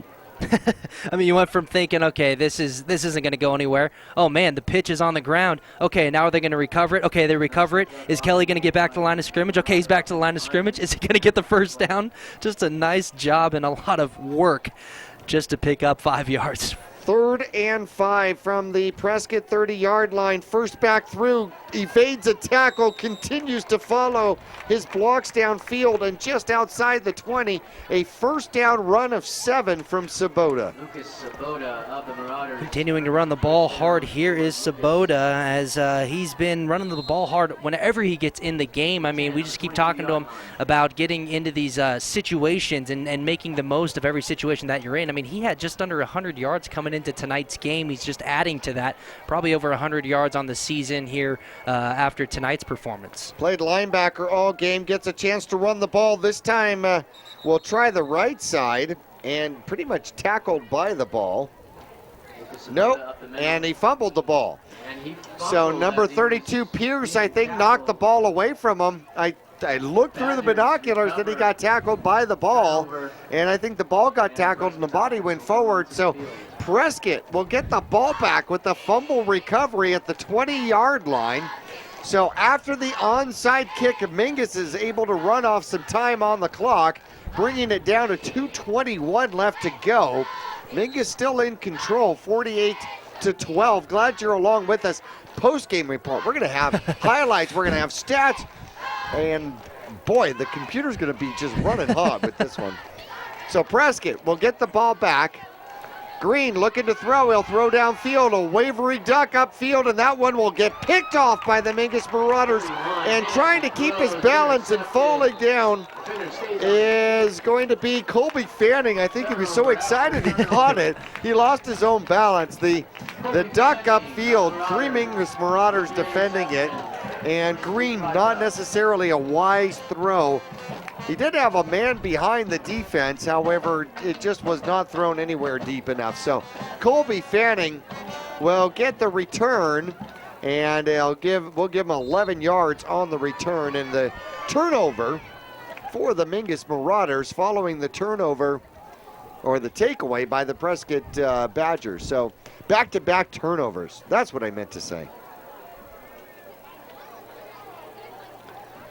So Colby Fanning gets another, that's first interception he had this year was in the first game against Higley. Mingus will try the ball up forward or up the left side.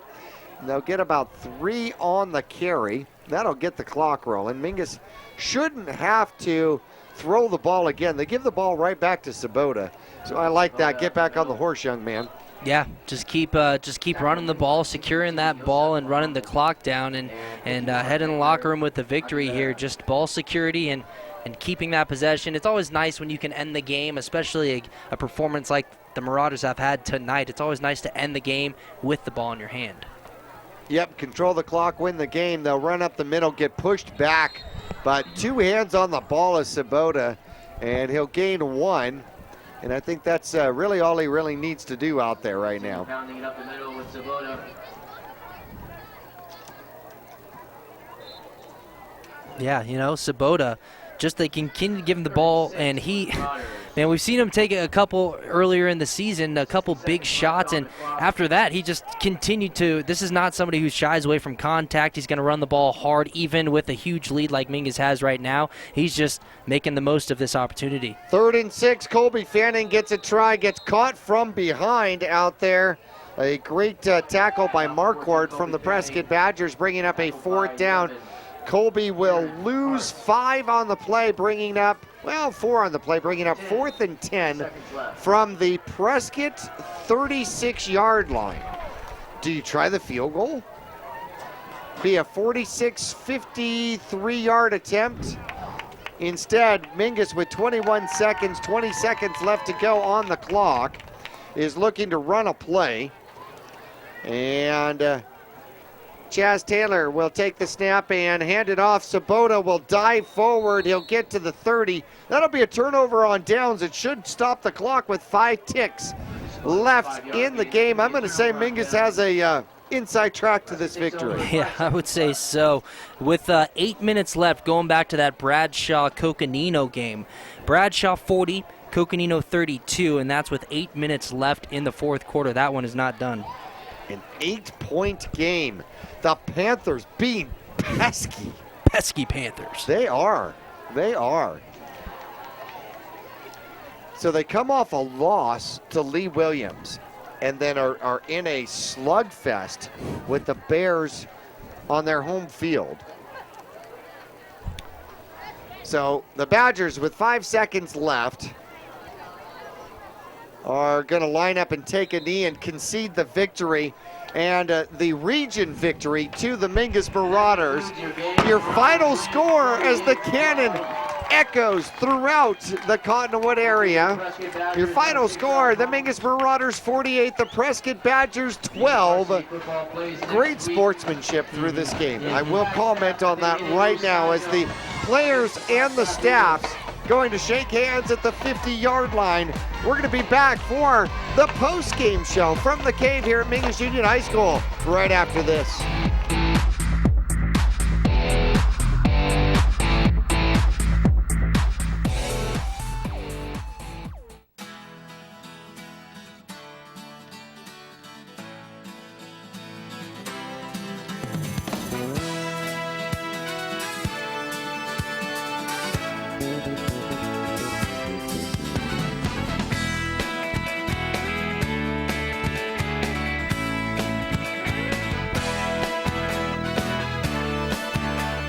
Our whole team is here to help you get the most out of each workout. Here at the Cottonwood Recreation Center.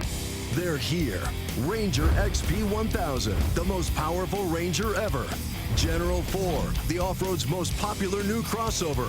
And Ride Command, connecting you like never before. See the best of 2017. Or grab a great deal on remaining 2016s. Get rebates up to $2,000 during the Polaris factory authorized clearance. Cottonwood Motorsports, located on Route 260 and Western Drive.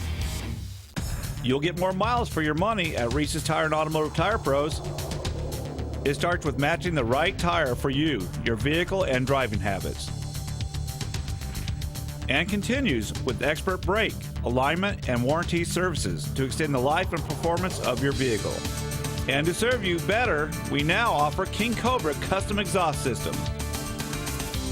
Find out more about our nationwide warranty at reesestire.com. Since 1993, Rice Accounting has been assisting Verde Valley residents with their tax returns. A proud part of the National Jackson Hewitt Tax Service, Rice Accounting can prepare all state and federal returns. They can file electronically or prepare paper returns. They're open year-round to assist you with personal and business taxes, quarterlies, payroll, and account services. Please come on in to Rice Accounting Jackson Hewitt Tax Service. We're open year-round for all of your taxing needs. Thank you. For 30 years, Roxu screen printers have provided Northern Arizona with clean, crisp, quality screen printing. They work with you to make the right choices in creating the right artwork and message to put forth your best image. Choose from brand name products and even fashion-forward designs, including caps, tees, sweatshirts, polos, and jackets. Make Roxu your choice for work and sports uniforms, workwear, resort wear, and more. Find out more at rokzootees.com. Roxu screen printers in Cottonwood, where clothing comes to rock. People always ask us, what does being a dealer for the people mean? Being for the people is a simple idea. We believe everyone deserves to drive a nicer, newer car. That belief drives the entire team at Oxydale Chrysler Dodge Jeep Ram to care more, to try harder, to work smarter. We're dedicated to helping you find or fix the perfect car for your life and budget. Whatever is keeping you from driving the car you want, we guarantee we'll try our best to help you. We're Oxydale Chrysler Dodge Jeep Ram, and we're a dealer for the people. Visit us at our store in Cottonwood or see all our deals at mattsays.yes.com. Taylor Waste has been voted the #1 residential garbage service 13 years in a row in Cottonwood and 9 years in a row in Sedona. Why? Because Taylor Waste always offers dependable and efficient garbage service and clean, eco-friendly curbside recycling and positive customer service. Taylor Waste offers a separate recycling container, and our recycling program is clean rather than commingled with garbage. To start service, call your locally owned Taylor Waste, dedicated to providing service tailored to your needs.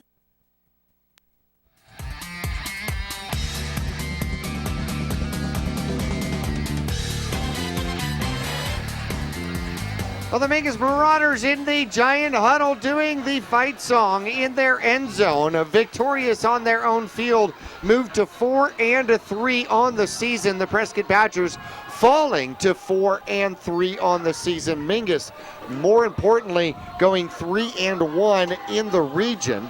And right now, what's the latest update we've got on Bradshaw, who is at the moment the only undefeated team in the region yet? Right, well, they just actually scored. We just got an update. They're up 48-32 now over Coconino, and last we heard that was in the fourth quarter, but they just scored 48-32 now.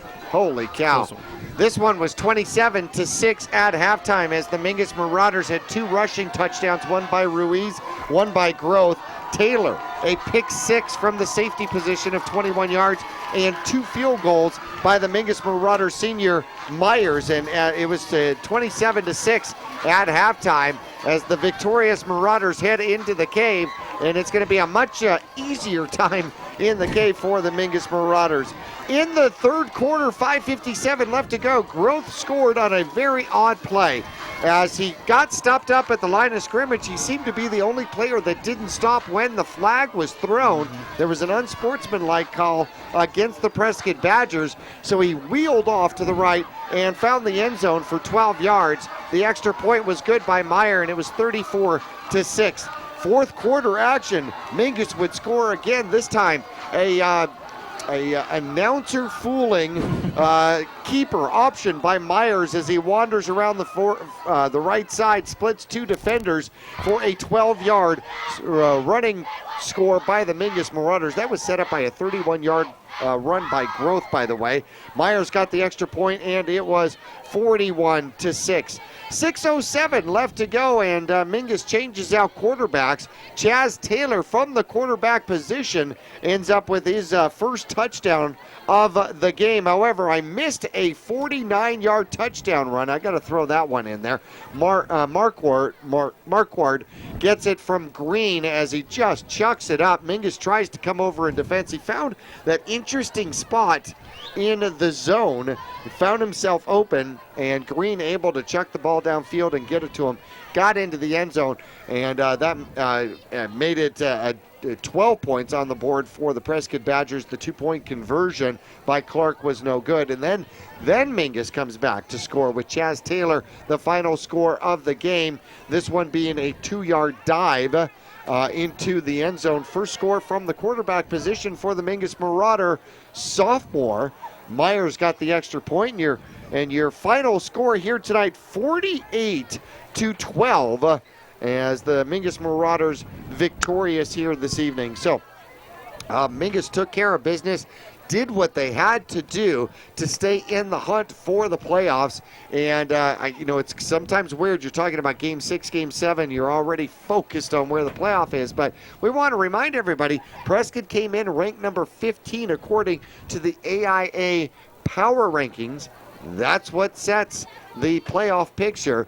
Mingus came in 16th. Obviously, Mingus is going to be able to bunny hop at least the Prescott Badgers here tonight. Yeah, and you know what? They needed to get a win here tonight. They knew that, but the way they won, putting up 48 points on the board, really, they looked so well. On every with Meyer kicking the ball, special teams, they were turnovers. The offensive line, of course, again playing extremely well here. But I think the way that they won, they got the victory, yes, and that's huge for their season and trying to make that playoff push. But the way that they won, I think, is just huge. They had a team win. Everyone was playing hard. That intensity from the very first snap, and I think this is a game that really they're going to look back on and say, okay, what we did here tonight, this is what we need to do here week in and week out. And I just think coaching, defense, offense, and special teams all came together here and put together this team win against a good Prescott team. Mingus had fumble recoveries. Granted, Mingus also gave up 2 fumbles in the game. Mingus gave up an interception, able to pick up 4 interceptions here tonight, which more than doubled their total on the season so far. So Mingus finally gets into the positive with the turnover ratio and ends up with 6 takeaways in this game. Definitely had to has gotten to Coach Neil Dixon's defensive goal with 6 takeaways in the game. Yeah, I don't know how you have a goal over that. Maybe after tonight's game, it's like, okay, let's try and get 7 next week. Were you really, Coach? Are you just kidding me? Are you serious? But, the defensive backs, we talked about it at halftime, and they continued it here in the second half. In position to make plays on the ball, a couple of interceptions, almost had one there towards the end, another pick 6 possibly if he doesn't get tripped up there. I think it was Staber if he doesn't get tripped up by the receiver, but just in great position. And now this is 2 weeks in a row where the defensive backs for the Mingus Marauders mixed in with the pressure that the defensive line is getting on quarterbacks is really coming together and making it tough for these opposing offenses. Well, Mingus definitely played well here tonight. Victorious 48-12. We'll take a quick break. We got individual stats coming up for you for the postgame here from the Cave at Mingus Union High School.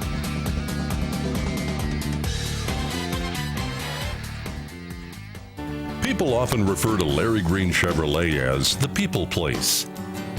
Keeping that reputation is a priority in the community and with every customer that comes through the door.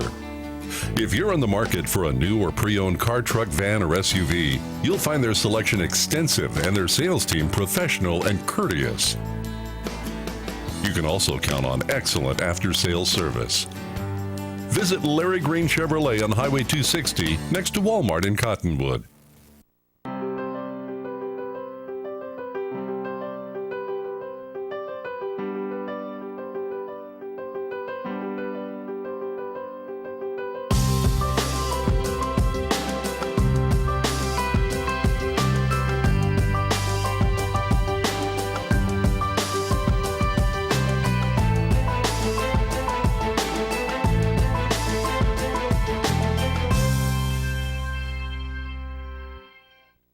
Are you looking for a different approach to healthcare? A place where excellent care is combined with kindness and compassion? If so, welcome to Spectrum. At Spectrum, our approach to healthcare is positively different.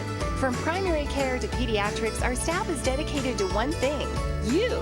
As a leader in integrated care in Arizona, we treat the whole person because we think everyone deserves to feel better. Spectrum Healthcare, for mind, for body, for all of you. Cheerleading, tumbling, gymnastics. We are Flip City Gym. We have classes for boys and girls of all ages and skill levels.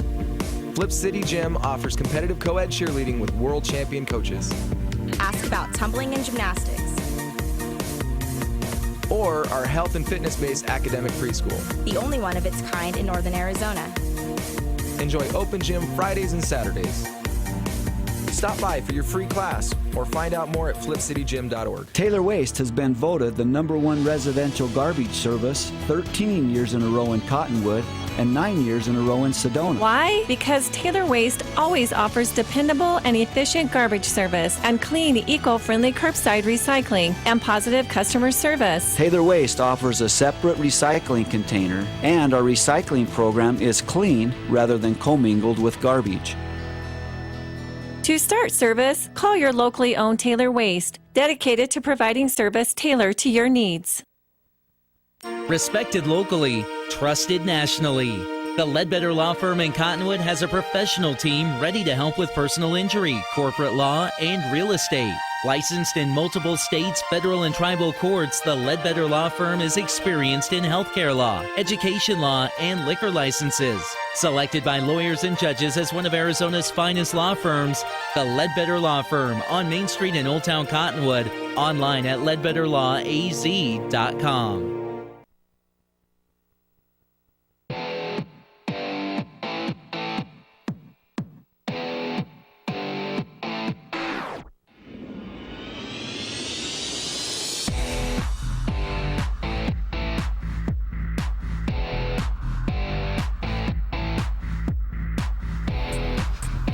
Back here at the Cave is we're going to go through stats, individual stats for the Mingus Marauders and the Prescott Badgers. Prescott came in, put up a fight. Mingus just proved to be too much for them here this evening, but Green had a pretty decent night. All things considered, 13 for 24, 169 yards, 1 touchdown. The 4 interceptions, that one's going to haunt him as that equals his total for the year in interceptions. Marquardt had 4 receptions, 93 yards, plus 1 touchdown, 69 rushing yards, 169 yards in the air for the Prescott Badgers. Ryan Green also had 6 carries for 17 yards on the ground. David Pierce, who had 665 rushing yards coming into tonight in 4 TDs. Mingus actually held him in check. 6 carries, 21 yards, and he still played with passion. I got to salute that young man. 4 carries and 17 yards out there from McCracken, and the Prescott Badgers never could get the running game going. Clark came in, ran a little bit of wildcat out here, got 4 carries and 14 yards, and that was about it. Most of their damage here tonight with 238 total yards was done in the air. Dawson Winslow ends up 6 receptions, 69 yards, and a touchdown. Marquardt, of course, 93 yards. John Schaefer ended up with 2 receptions for 26 yards.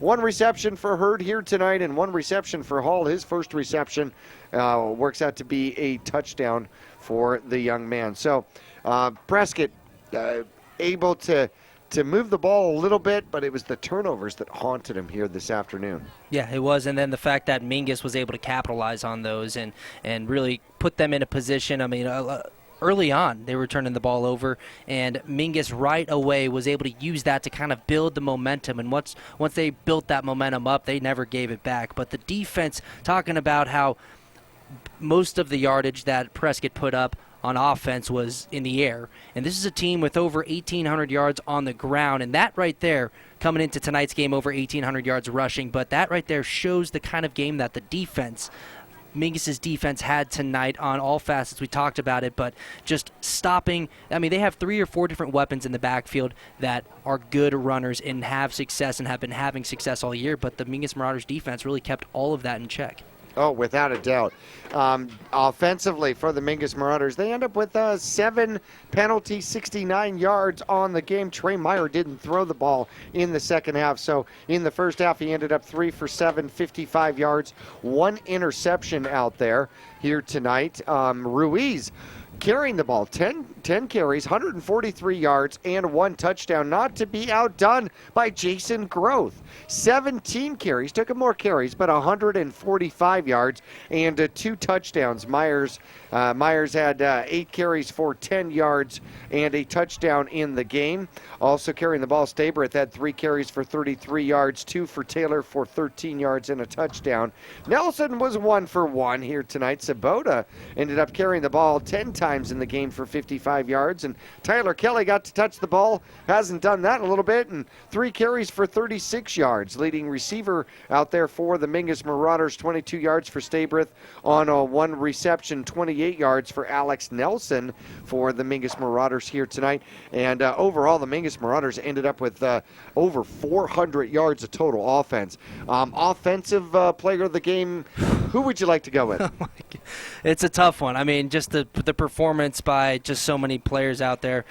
I think with the fact, and I'm going to make my case here, okay just in case you disagree with me. Better hurry up. I'm going to go with Groth, 145 yards on the ground, 2 touchdowns, puts him at over 620 yards on the season, okay? So he's back on pace for that 1,000-yard rushing season, actually a little bit more than on pace. So I got to go with Groth, 145 yards. By the look on your face, I don't know if you're going to agree with me. Well, you know what? I'm not going to agree with you because I think we had an awesome job here by the offensive line. Trevor Galloway, Jordan Taylor, Jordan Vincent in the middle, Carter Scott, and Charles Hardy on the outside. This offensive line in the trenches won the battle without a doubt. I don't think we rushed for over 350 yards, 400 yards without this offensive line doing what they're doing. So Groth will get the picture because it's easier to do the one person. But I'll tell you what, the offensive line played phenomenal here. Defensively, okay, you had fumble recoveries out there. Skelf had a fumble recovery. Kelly had an interception. Chaz Taylor picked 6 out there. Stabrith had an interception. Colby Fanning had an interception. Player of the game defensively. Who are you going with? Defensively. Yeah, I'm going to put the pressure on you. I know. Let's see. Nelson played an awesome game. I mean, he really did. Now, I gotta agree with the truck though. I really do. I think Chaz Taylor gets the player of the game with the pick 6 out here, and I think protecting against that deep ball from the safety position. I think he played his position extremely well. And I'm going to give him extra brownie points for the score offensively, too. Well, and I got to give kudos to the entire secondary. Oh, yeah. I mean, the entire secondary were just blanketing the Badgers receivers all night long. You had Colby Fanning multiple times in great position. You also had Jordan Huey. You had, of course, Chaz Taylor. And then, as we mentioned, Colby Fanning. And there was just so many guys out there. Juan Ruiz flying to the ball, making open field tackles. Tyler Kelly had a huge one off the top of my head that I can think of that saved a big pickup for Prescott. But just positions, I mean, they're putting themselves in positions to make a play, and if a ball is thrown bad with that pressure that the defense is getting, then they're in position to make an interception, and we saw it here tonight. Easy one. I'm going to take the easy one. Myers for special teams. 2 field goals, 2 for 2 here tonight. 1 from 31 and 1 from 36. I know that was cheap. Huh? Perfect to get on PTAs and has been perfect on point after attempts all season long. 2 things. Remember Harvest for the Hungry coming up at a Safeway near you on Wednesday, October the 12th from 9 a.m. to 6 p.m. Safeway Cottonwood, Prescott, Willow Creek Road, Prescott Valley, and Flagstaff. Second thing, next game on the air, going up to the NAU Sky Dome is where we are scheduled to play, and that would be a later start. So it will be pregame at 7, kickoff at 7:30, and if we also match another 1,000 phone calls at 6:42 to KYBC going, where's Mingus? You guys aren't on the air yet. It's because we start late. Yeah, hey. It'd be cool to play in the Dome, though. You think of for these guys here, and I believe that's might be homecoming weekend for NAU, so it's just going to be buzzing all over that town. And but man, playing in the Dome would be a lot of fun. And if we are in the Dome, don't forget that late start. If we are not in the Dome, then the likelihood is that we would play at Coconino High School, who is on the road next week. Well, this is going to be a wrap here tonight. The Mingus Marauders take care of business by a score of 48-12. It was our pleasure to be along with you here tonight and able to bring you the broadcast here on Verde Valley TV and KYBC. You know, camera people, Damian Huff, Maddie Bradley, and Rachel Valentine doing the camera work here tonight. And in the box truck, Also a phenomenal job once again. Yeah, of course, I have to thank our director, Ryan Nichols. Graphics and replay, John Stabe was on that all game. And then back in the studio is Cody Fant right there, keeping us on the radio. So thanks to Cody way back in the studio as well. Have a pleasurable afternoon, evening, wherever you happen to be. If you are watching the broadcast, we'll catch you next week from Flagstaff for more Mingus Marauder football here on KYBC and Verde Valley TV.